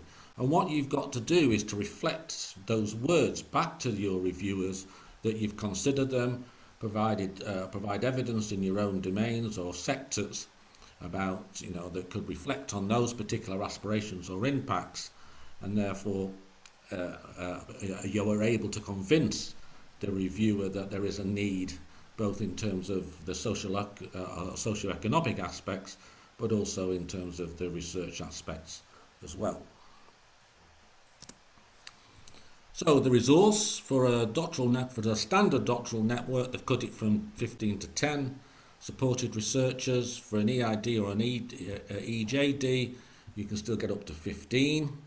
If you're new to doctoral networks and not used to this sort of provision, I would recommend really that you stick to the 10, stick to the doctoral networks. There are significant added risk and significant administrative challenges, as Simon noted earlier, in doing EIDs and EJDs. And what you don't really want to do is learn how to run these networks for the first time and also try and deliver these additional administrative burdens around awarding degrees and so on. You get a huge research budget, as it were, that's linked to the number of research a month that you have. So every research a month, you get a a budget which is around, I forget what it is now, about €1,500. But that research budget has to cover all aspects of the research and the training. So it's about delivering network-wide training events up to the pandemic. These were delivered on a face-to-face basis, so all 10 to 15 researchers would arrive. You would then deliver training events, lectures, workshops, kind of networking activities that are both underpinning the research. So in our case, there'll be more technical workshops, but also workshops, things like project management, regulation, so on and so forth. You'd also have to fund perhaps local training, field work and laboratory expenses, workshop and conference funding, dissemination and public engagement. And later on I'll give you a table which sets out the figures for these type of events and shows where the training expense goes to. There's obviously been an impact because of the SARS-CoV-2 pandemic on training. I suppose the pros is there's been less travel for researchers and staff, particularly for researchers. But what we've found is that lectures, or particularly some of these workshops, have been adequately delivered online. We delivered one on research management earlier in the year for New Spine, and we found that there was still a significant level of engagement between different participants, between the different ESRs, the different early stage researchers. We had researchers not only from New Spine but also from external. We invited 10 other PhDs to come on the course. And what we found was kind of excellent feedback. Clearly there has to be a change in the provision and how you get that interaction. But we felt that given that this was run for the first time, we planned relatively early, but we found that we still got the kind of learning outcomes that we'd hoped for originally from the when we delivered this on a face-to-face basis. The cons, I suppose, because of the impact of the SARS-CoV-2 pandemic, there's been a significant reduction in what we call deeper networking. So there's been a reduced social interaction, which I think is important for developing long-term networks. There's been obviously a disruption in the research process, both internally to each of the institutions that's participated, but also the kind of there's been a disruption to the research process between universities. The delivery, and that's partly because of a knock-on effect. We haven't been able to produce the samples that we'd like, or the coatings haven't been able to do, because obviously people are working at a reduced rate within laboratories. There's also been a reduction in beyond network peer-to-peer interactions, particularly around conferences or workshops that people would normally go to. I think doing conferences online is okay to understand or to appreciate some of the lectures or some of the presentations that are given, but it doesn't really allow that kind of interaction, going to ask the person afterwards about their research or interacting with other kind of participants. And then there's a reduction obviously in local peer-to-peer interactions, and as with all PhDs, that peer-to-peer interaction, that peer-to-peer support is vital not only to their research, but I also think for their mental health as well and their general well-being. Will the delivery change? I think it will change. We are now looking at a more hybrid model for BioTrip, which starts in earnest later this year. We're talking about now doing more kind of workshop type activities, doing the face-to-face components and delivering more of the lecture material, the asynchronous delivery kind of online at various stages throughout BioTrip. So the BioTrip overview, it's a research and research training action funded by the EU, 15 supported researchers. We have, in this particular one, we have 5 beneficiaries and 11 partner organisations. I think, to be honest, 11 partner organisations is probably too large. Certainly if you're going to have 10 supporting researchers, I would only have probably 3 beneficiaries, 4 at most, and maybe down to 6 or 7 partner organisations. But on a specific basis, you may be likely to have less or more partner organisations. Of course, the more organisations you have that are linked to the activity, the more admin you're going to have to take to do to manage them sufficiently. They all register in our particular Biotrib ITN. All the kind of supported researchers register for PhDs, although it wasn't mandatory under Horizon 2020. And there are various aims. So we're going to train engineers and entrepreneurs to find solutions for challenges in biotribology. So this is to do with joint replacement. Most people in the audience will know of a person who's had hip replacement, particularly in the more elderly population, and also to look at issues in the wider kind of health or healthcare or health tech sector. And underpinning that, there was 5 training objectives, which were relatively high level, and 6 research and innovation objectives. And that's just what we're trying to do. Again, it's a bridge between research and training, and that links to an enhanced European research area, improved technology, and hopefully some form of patient benefit as well. And we're talking about delivering cutting-edge interrelated research projects. One of the things you do have to do as part of your grant application is to demonstrate that each of the research projects is linked. Certainly the research projects that are banded under a particular work package will be linked, and perhaps projects between work packages also. So in my work package we get implants or that will be delivered from Uppsala. We will test those implants in a particular way, and from those results they will then reimagine those implants or redesign those implants for future testing and use. So that's one example. We have similar examples between the other partners as well. It's to bridge the gap between academia, industry, and the third sector. And the third sector in our case is the healthcare sector, or the public or private healthcare providers. And we have a focus on SMEs. SMEs are a focus at the moment for kind of the EU. The majority of workers in the EU are linked or employed either by sole traders or by or in SMEs. It's about the transfer of new knowledge and skills to the target sectors, and it's to disseminate output through a selection of delivery vehicles. And we have similar goals for the training as well. I would suggest that when you're talking about training, you don't just train the people who are within the consortium. There is an indication that that the EU would like people outside the network to be trained. So your network-wide courses, for instance, should be open to people. No, this is nearly finished off. Certainly when you have to record those particular workshops on the project website, there is a space there for people, of the number of people who have been trained from outside the network.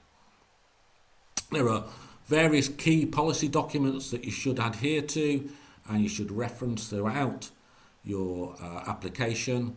There's the EU Principles for Doctoral Training, and what we did there, in our last proposal, we took the principles themselves and responded to each of the principles in turn, and how our Biotrib initial training network was aligned to those principles. There's the report on science, research and innovation performance, 2018, that's probably updated now to 2019 or 2020. There's the European Charter for Researchers, SME performance. In the UK, there's a Researcher Concordat that's produced by Vitae. Again, that's been upgraded relatively for performance. And then there's things around quality. So again, there's the European Charter, there's the Code of Conduct for recruitment of researchers, and within the UK, there's the B11 of the Quality Code for research degrees, which all contain valuable information that you can reflect back to the reviewers that this is how you're developing your proposal and how you're developing your research training. And then there are, again, documentations around data management and around gender in terms of documentation. And what we're doing at the moment, I have some meetings with the research data unit, I think it's next week or the week after, and what we're going to try and do is for us to generate some boilerplate text, some standard text that we can have around data management, that we can have around open access and open science or open research, and then we'll distribute that to the various parties who can then modify that within their own proposals.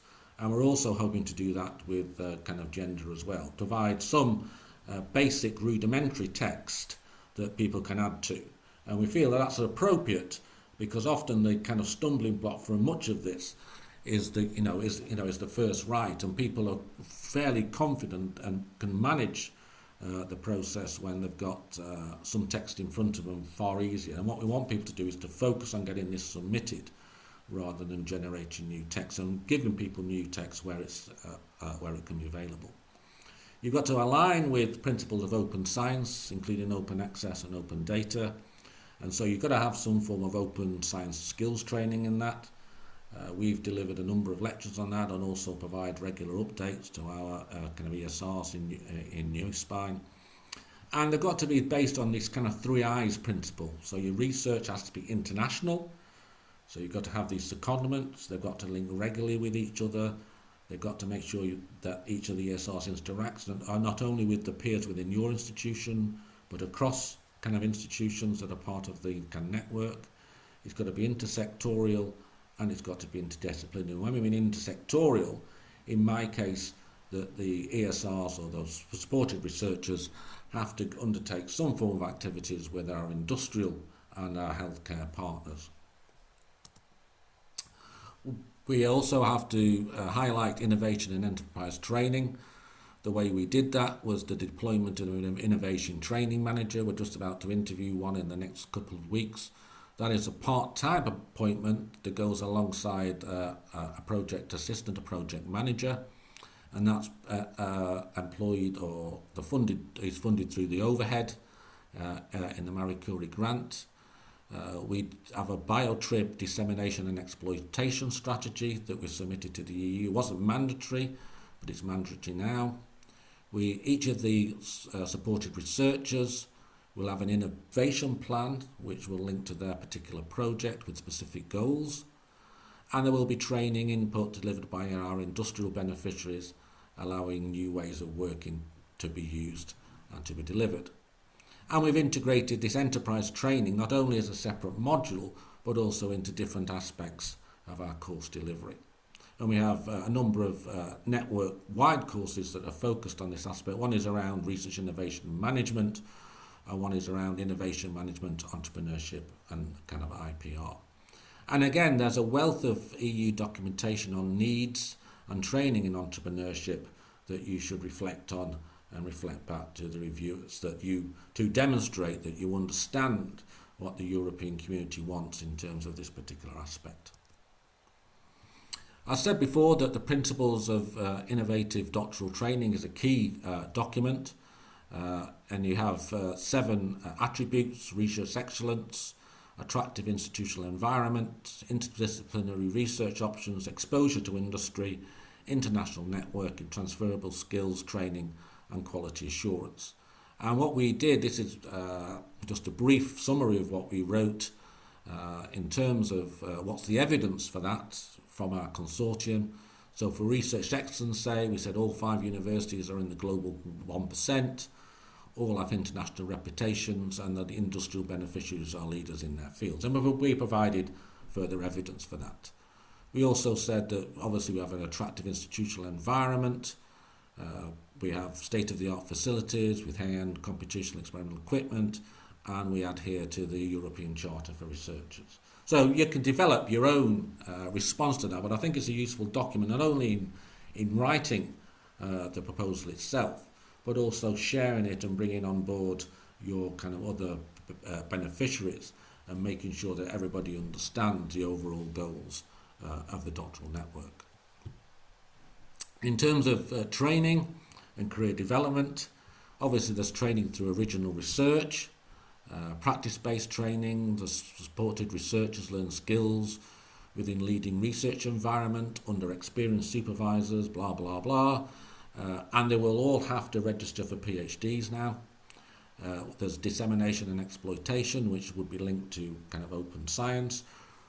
and also the idea of secondments. So in our case, they would go to industrial or healthcare kind of institutions. Clearly, in other domains, in social sciences, they would perhaps go to other third parties or commercial entities. They would have access to industry not only through secondments but also network-wide training events and other perhaps single events like evening get-togethers or whatever. We recently held one for kind of BioTrib that was co-sponsored with BioTrib and run by the E office here, where we talked about careers that was deemed to be kind of relatively successful. And that was just a 3-hour event in which everybody was invited, turned up and asked questions effectively. So things like that, you've got to think, how I'm going to make my particular network distinctive. Now, a lot of people will just write standard text, right? I will deliver 6 network training events, do some secondments. But what you've got to do is differentiate that. And one way of doing it, as I said before, is differentiating it through kind of innovation training or kind of other aspects. And then there's training by education, so network-wide training, local host training, and network events. Then you want to say how industry or the commercial sector, if you're not in engineering or physical sciences, and here we've listed who our partners are. Some of them are healthcare providers. The Schulthess Clinic is a private healthcare body in Switzerland. ULL and LTHT are public healthcare bodies in Sweden and the UK respectively. And it just demonstrates, this table just demonstrates what each of the industrial people provide. So they provide research support, joint supervision, they host secondments, they deliver training, and they're also, or potentially can be members of the supervisory board. So that's the kind of, this is what we said about the consortium. So the consortium that we've got is best placed to achieve these aims and objectives, what we set out originally in the first page of the proposal, because we've collaborated extensively in New Spine, Lifelong Joint, SpineFX, Tribos Joint European Masters, so on and so forth. So we have a very strong and a very committed working relationship now that's been delivering European-wide research when we submitted the proposal the last 11 years. The consortium has extensive infrastructures around biotribology, which is the focus of this proposal. The consortium has it embedded in a number of industrial and clinical entities, providing a range of intersectorial training opportunities. The participants have a rich experience of supervising PhD students.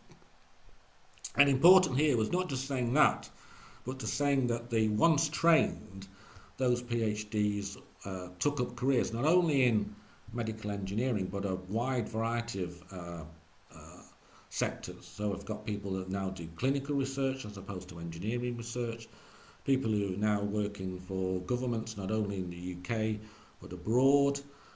Some people are now working as patent people. So a huge range of activities.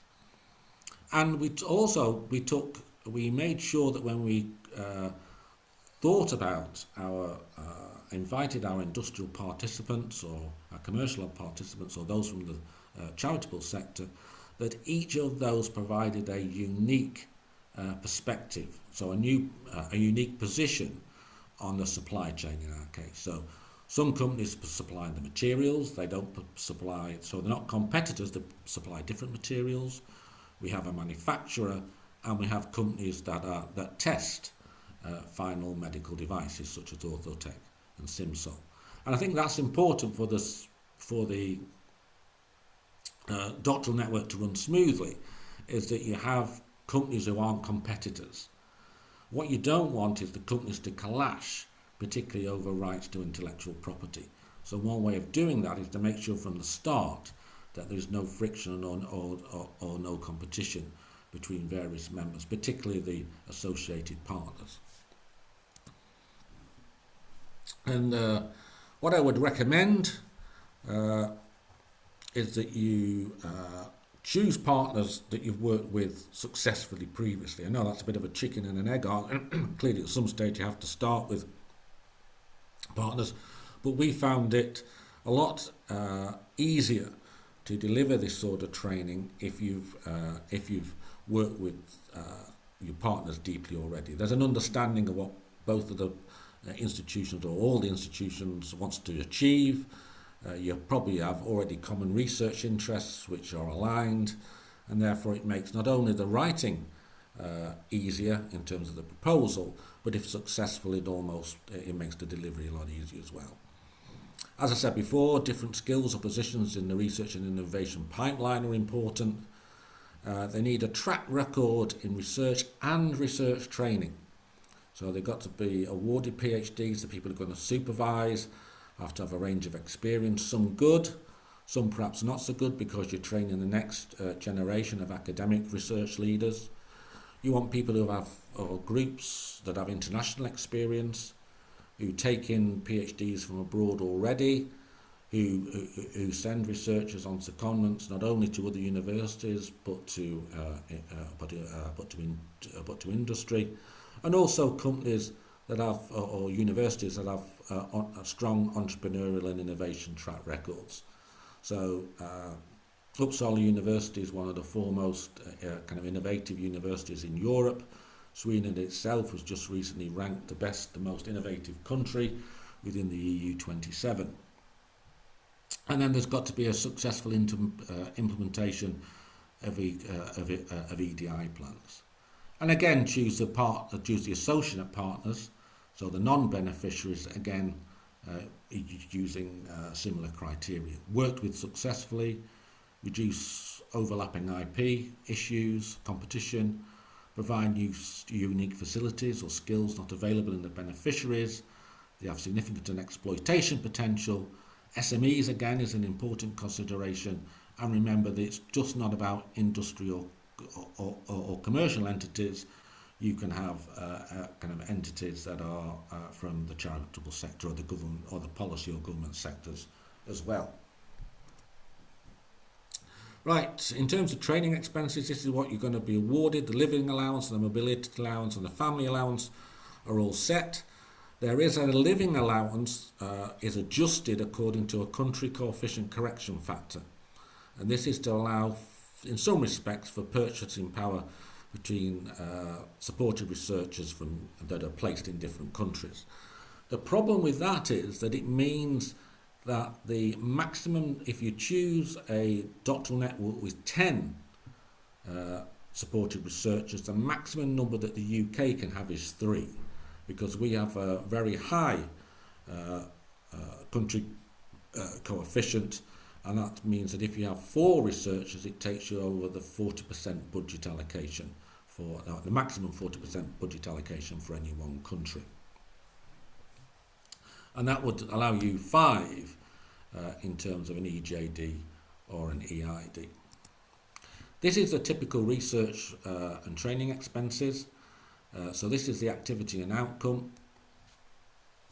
As I said before, if you go back to the previous slide, the research training and networking contribution is 1,600 euros per month, which seems, a vast amount of research spend, but this is the sort of stuff you have to cover from this. So if you have 3 doctoral network supported researchers in your group, your research budget would be about 172,000 euros. 12,000 of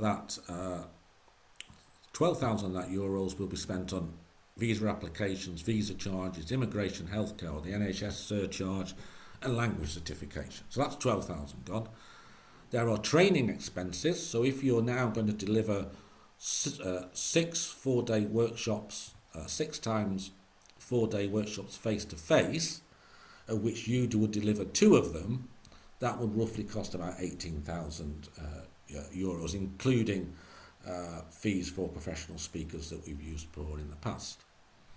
If you put in 2 workshops, sorry, I've got that the wrong way around. If you talk about training expenses, this is about sending people to the different workshops that your colleagues or your collaborators provided. That's 18,000 euros. If you put in on 2 workshops, and that will be 8 days face-to-face, including 2 days of professional trainers, room hire, but participants would pay their own accommodation and travel. That's going to cost you about 10,000 euros. Conferences, if each ESR went to 2 UK, 1 international conference, that's again about €18,000 across the 3 supported researchers. Secondment is expensive. Secondments are very expensive. You're talking about short-term, relatively short-term accommodation, 2 to 3 months, in sometimes quite expensive places like Sweden or Switzerland. And so you're talking anywhere, upwards to 60, 70,000 euros. So what you're left with after that is about 70,000 euros for actual research expenses, which would include things like additional IT itself, so laptops and whatnot, as well as the usual laboratory kind of expenses. So therefore you're talking about still a relatively good budget of about 600 euros a month for direct laboratory expenses. So even though it seems a vast budget, that budget can get eaten away rather quickly by the commitments you have to the training of the researchers. Management and indirect contributions, the funds, these are funds transferred for the coordinator. In the past, what happens in the past is everybody gets a certain budget to do with management and kind of what they call indirect contributions. That budget is then reallocated to some extent with to the coordinator. So roughly 50% of the total management budget goes to the coordinator. The other 50% is spread out through the partners. In fact, the overhead is relatively negligible compared to what you get with UKRI, and it goes to central admin costs. So it goes to the cost of the administrator. In our case, the website costs money, so we have a PhD student who helps us run the website. The knowledge exchange officer we're going to employ, and also staff travel costs. So if your staff are going to meetings as part of BioTrip, the staff costs don't come out of the research and training expenses. They're solely for the use of the supported researcher only. Your costs come out of the overhead. And one of the things is you need to be aware, as some countries or some universities will be resistant to the redistribution of that management fee because of the high research costs that they have to support. I remember that an unsuccessful application I made with Norway, we had to have a lot of discussion around this particular aspect because they wanted to retain more of the overhead than they would normally get if we just transferred 50% of it to Leeds. And of course, non-research costs become disproportionately higher with fewer supported researchers. So what you should try and do is maximise the number of supported researchers at Leeds in any proposal. And I would also suggest that if you maximise or reduce or minimise the number of beneficiaries, that is also beneficial in terms of managing the project. Other funding pitfalls, the funding is only for 3 years, and that's okay for the UK model, which is a standard 3-year PhD, but it's not okay for a continental model in which they have significant training aspects, in which you effectively get a 1+3 year PhD. What they have to do then is to resource the additional years through their university, so you must make sure that they can do that. Most universities will, but it's just to make sure that they're kind of particularly in place, particularly in newer universities perhaps which haven't had vast experience of this sort of funding. The UK researchers obviously get a salary boost for doing a PhD. The standard UKRI grant is about £15,000 a year. Now we're talking, £39,000 a year for a kind of researcher, which sounds good, and it's good for students coming to the UK, and it's certainly attractive for students coming to the UK. But certainly in countries like Germany, that won't cover the normal salary that they give to a PhD researcher. So again, there has to be some form of top-up arrangement, or some form of other arrangement. In fact, when we once employed a researcher in a company, the company was particularly distressed about employing a PhD student for this amount of money because they weren't employing their researchers for that level of salary. So just be careful. There are some sensitivities around salaries. You need to ensure that research training expenses are proportional to the researchers that are involved. So let's say you have a university that only takes one supported researcher for whatever reason, but you have 3, then I think it would be only fair that you spent more money on wider network training provision than that single supported university did. So just be careful with that. The funding is relatively, well, in fact, is inflexible. You can't really vie between headings. There is some vying allowed between the management and the kind of research and training expenses in the direction of the research and training expenses. But apart from that, it's relatively inflexible. The rules are relatively rigid. If you look at a grant agreement, it says what you can and can't do. And you're always open to, you know, quite stringent audits from the kind of EU if they think anything's going wrong. And also transfer between partners is also difficult or not allowed. The other issue that we had was that we, in my new spine activity, which is led by Uppsala, we have supported researchers within companies actually.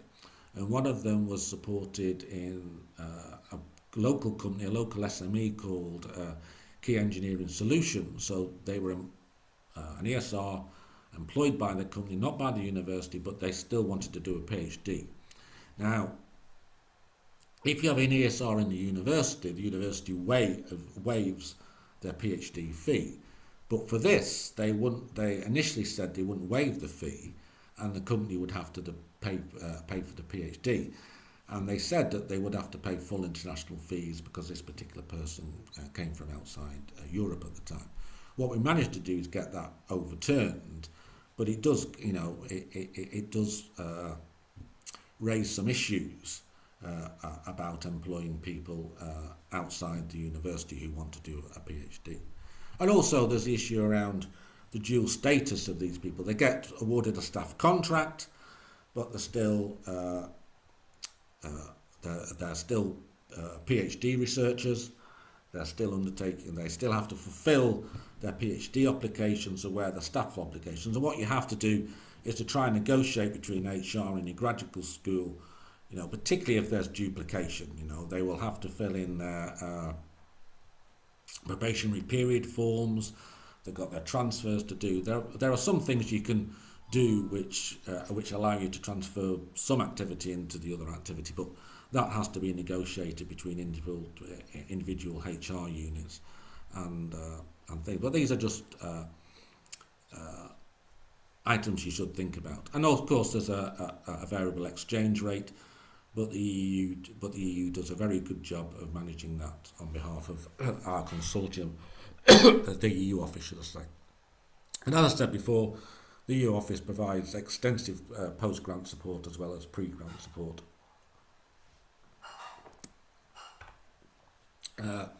The EU and the European Commission are largely supportive of the open science or open research agenda.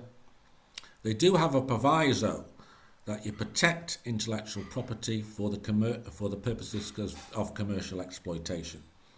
So you shouldn't publish anything until there's been an agreement that you will not exploit any of your new knowledge, any of your kind of innovations. They also acknowledge that linking open science or open research to existing business models also needs careful consideration. So when you're bringing in industrial partners in particular who require exploitation as part of their business model, it's kind of necessary to have a conversation with them about open science and what you can and you can't do before bringing them into the network. Obviously, the EU supports the Open Science Cloud and supports initiatives such as Zenodo, which is a repository at CERN. Plan S, it's not totally aligned with Plan S. The ESR, the European Research Council, actually pulled out of Plan S, I think a couple of years ago now. I'm not quite sure what the status is. And also the idea of kind of open air. In terms of open science and the open science agenda, they have the EU has 8 ambitions. Again, when you're talking about your data management plan, when you're talking about your response and your proposal to the open science agenda, it's good to think about each of these eight ambitions and how you will respond to them. So they talk about open data, scholarly communication, citizen science, so on and so forth. Some of those will be more important to your proposal than others, but you need to, I think you need to respond to at least the majority of them, to indicating that your proposal is aligning with these ambitions. And the other great thing, of course, is that we now have an open research European platform, which is free for people who have been undertaking research in Horizon 2020 and the forthcoming Horizon Europe. It's now, the formal launch was made in 2021, but they've been receiving submissions from, I think, November 2020. Again, it's like any other journal, it's open, invited peer review. It includes citation date software, all that sort of thing. It also allows you to reanalyze, reuse and store data. But there are no author fees. These are paid for and supported by the EU itself. And again, I think if you indicate that you understand that and that you would be willing to submit the publications to that particular forum, I think that would be a positive. Other important points, the EU is very keen on ensuring gender equality and also giving notice on other EDI issues in terms of both the research participants and the research impact. So when you're talking about undertaking your research, you have to understand whether there's any research bias that can be demonstrated because you've chosen your particular research groups in a particular way. So it doesn't just mean, have you got a number of supervisors or a female or from a protected characteristic or whatever, but you've got to ensure that your research participants and your research planning ensures gender equality as well. You've got to produce a data management plan, a dissemination and exploitation plan. Also, the quality of supervision, you've got to have a balance of supervisor experience. So we've done that to show that we're training not only our supported researchers, but training our staff as well by bringing new staff through this process to become more experienced researchers. And then there's obviously issues around ethics, and there's a significant, if you do have research that involves people or patients, their tissues, their data, their genetics, of course, then or animal research, then you've got to undertake a substantial ethical review process as well.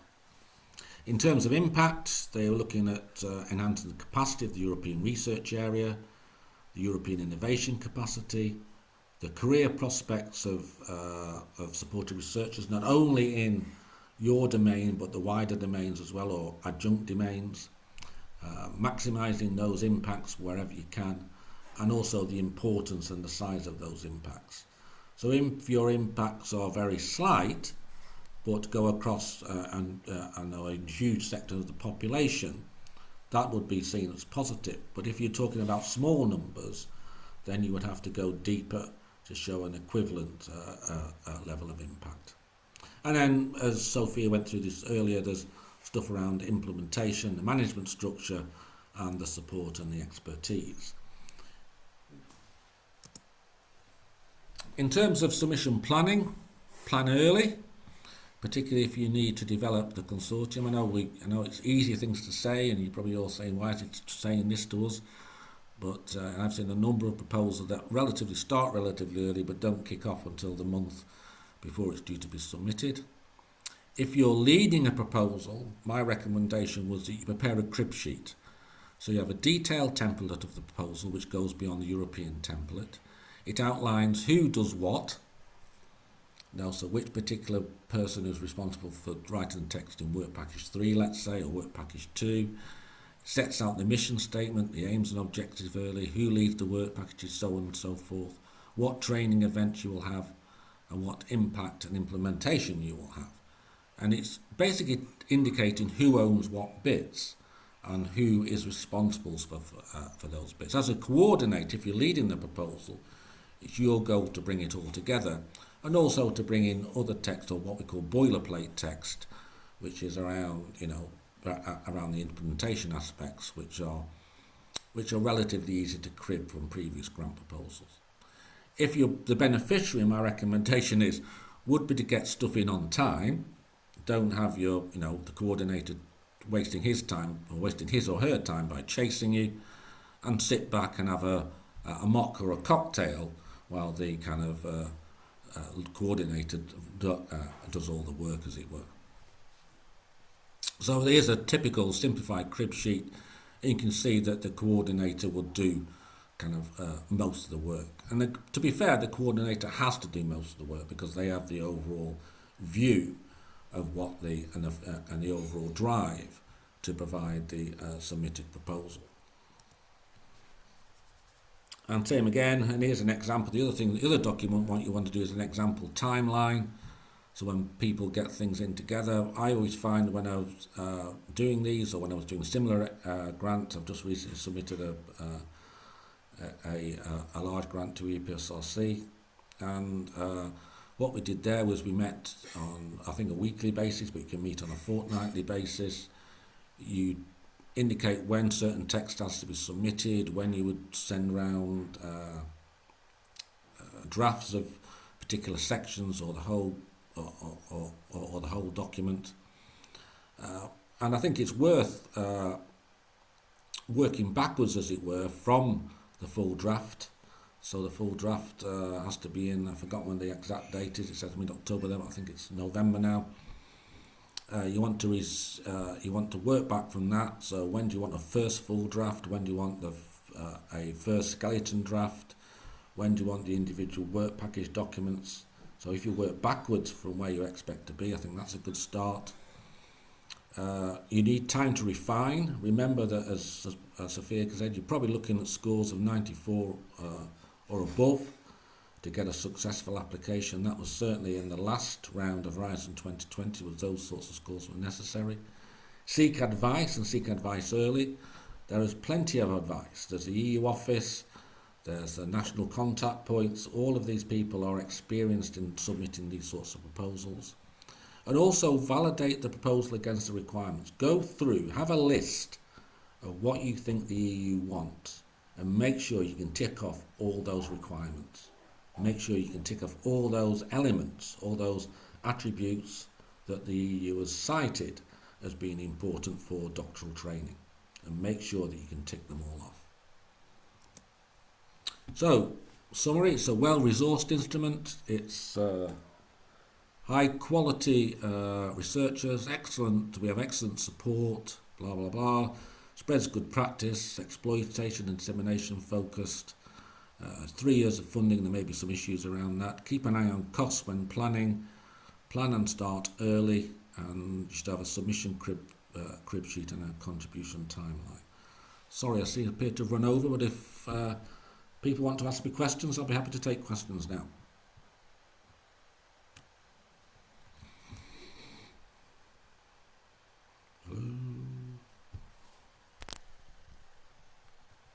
Anybody got any questions? I would have a question for you, Richard. So you said we need to maximize the number of researchers because there is the cost, and it would reduce the cost. You said also you are preparing a new application. Yeah. Are you doing the end standard, or are you considering applying for the industrial doctorate? No, in two of them, we're almost certainly going to do just a standard doctor, because I'm supporting people who are new to this sort of instrument, and there's no, in one consortium certainly there's nobody who's had previous experience of doctoral networks. So we're just in supporting them. We're just saying go for the doctoral network rather than the added administration that's involved with an EID or an EJD. For one of the other ones, we haven't decided yet. It would really depend on what the industrial partners wanted. Okay, thank you. That's really useful, actually. But, you know, Simon said earlier, you know, when you looked at Simon's slides, it's really quite a complex process of trying to deliver not just a, you know, a new network, but a new way of delivering a PhD degree, particularly around the joint doctorates. And I think the admin load would be significant in such cases.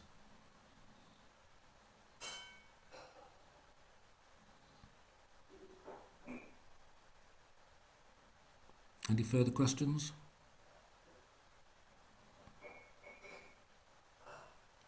If people have further questions, they can just kind of email me via the EU office, and I'm quite happy to answer questions. But as I say, hopefully in the next few weeks we'll have some standard text around data management plans, and also about gender equality, and also about open kind of research, which people can then modify and slot into their grant applications. And there's lots of standard text around things like implementation, subcommittees, that sort of thing. So really, when you think, although the proposal is 30 pages long, the actual new text you've got to write is probably limited to 10 or 15 pages, actually. And some of that, again, is relatively straightforward because it's tables or lists of network workshops. So I wouldn't be daunted by the 30 sides. You know, you'll use that. You know, one of my problems in writing these proposals, certainly when we're writing new spine and biotrip, is we haven't got enough room to put all the information in. So you're scaling back text and making choices about what you include and what you don't include. Particularly when you've got to describe, you know, your subcommittees and your supervisory lists and things like that.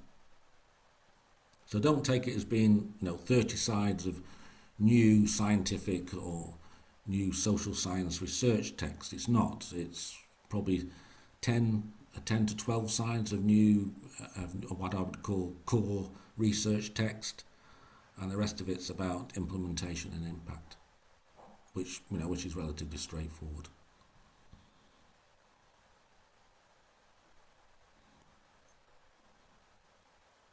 So I don't see any other questions. So I think we thank you very much for this insight, Richard. I have taken also lots of notes.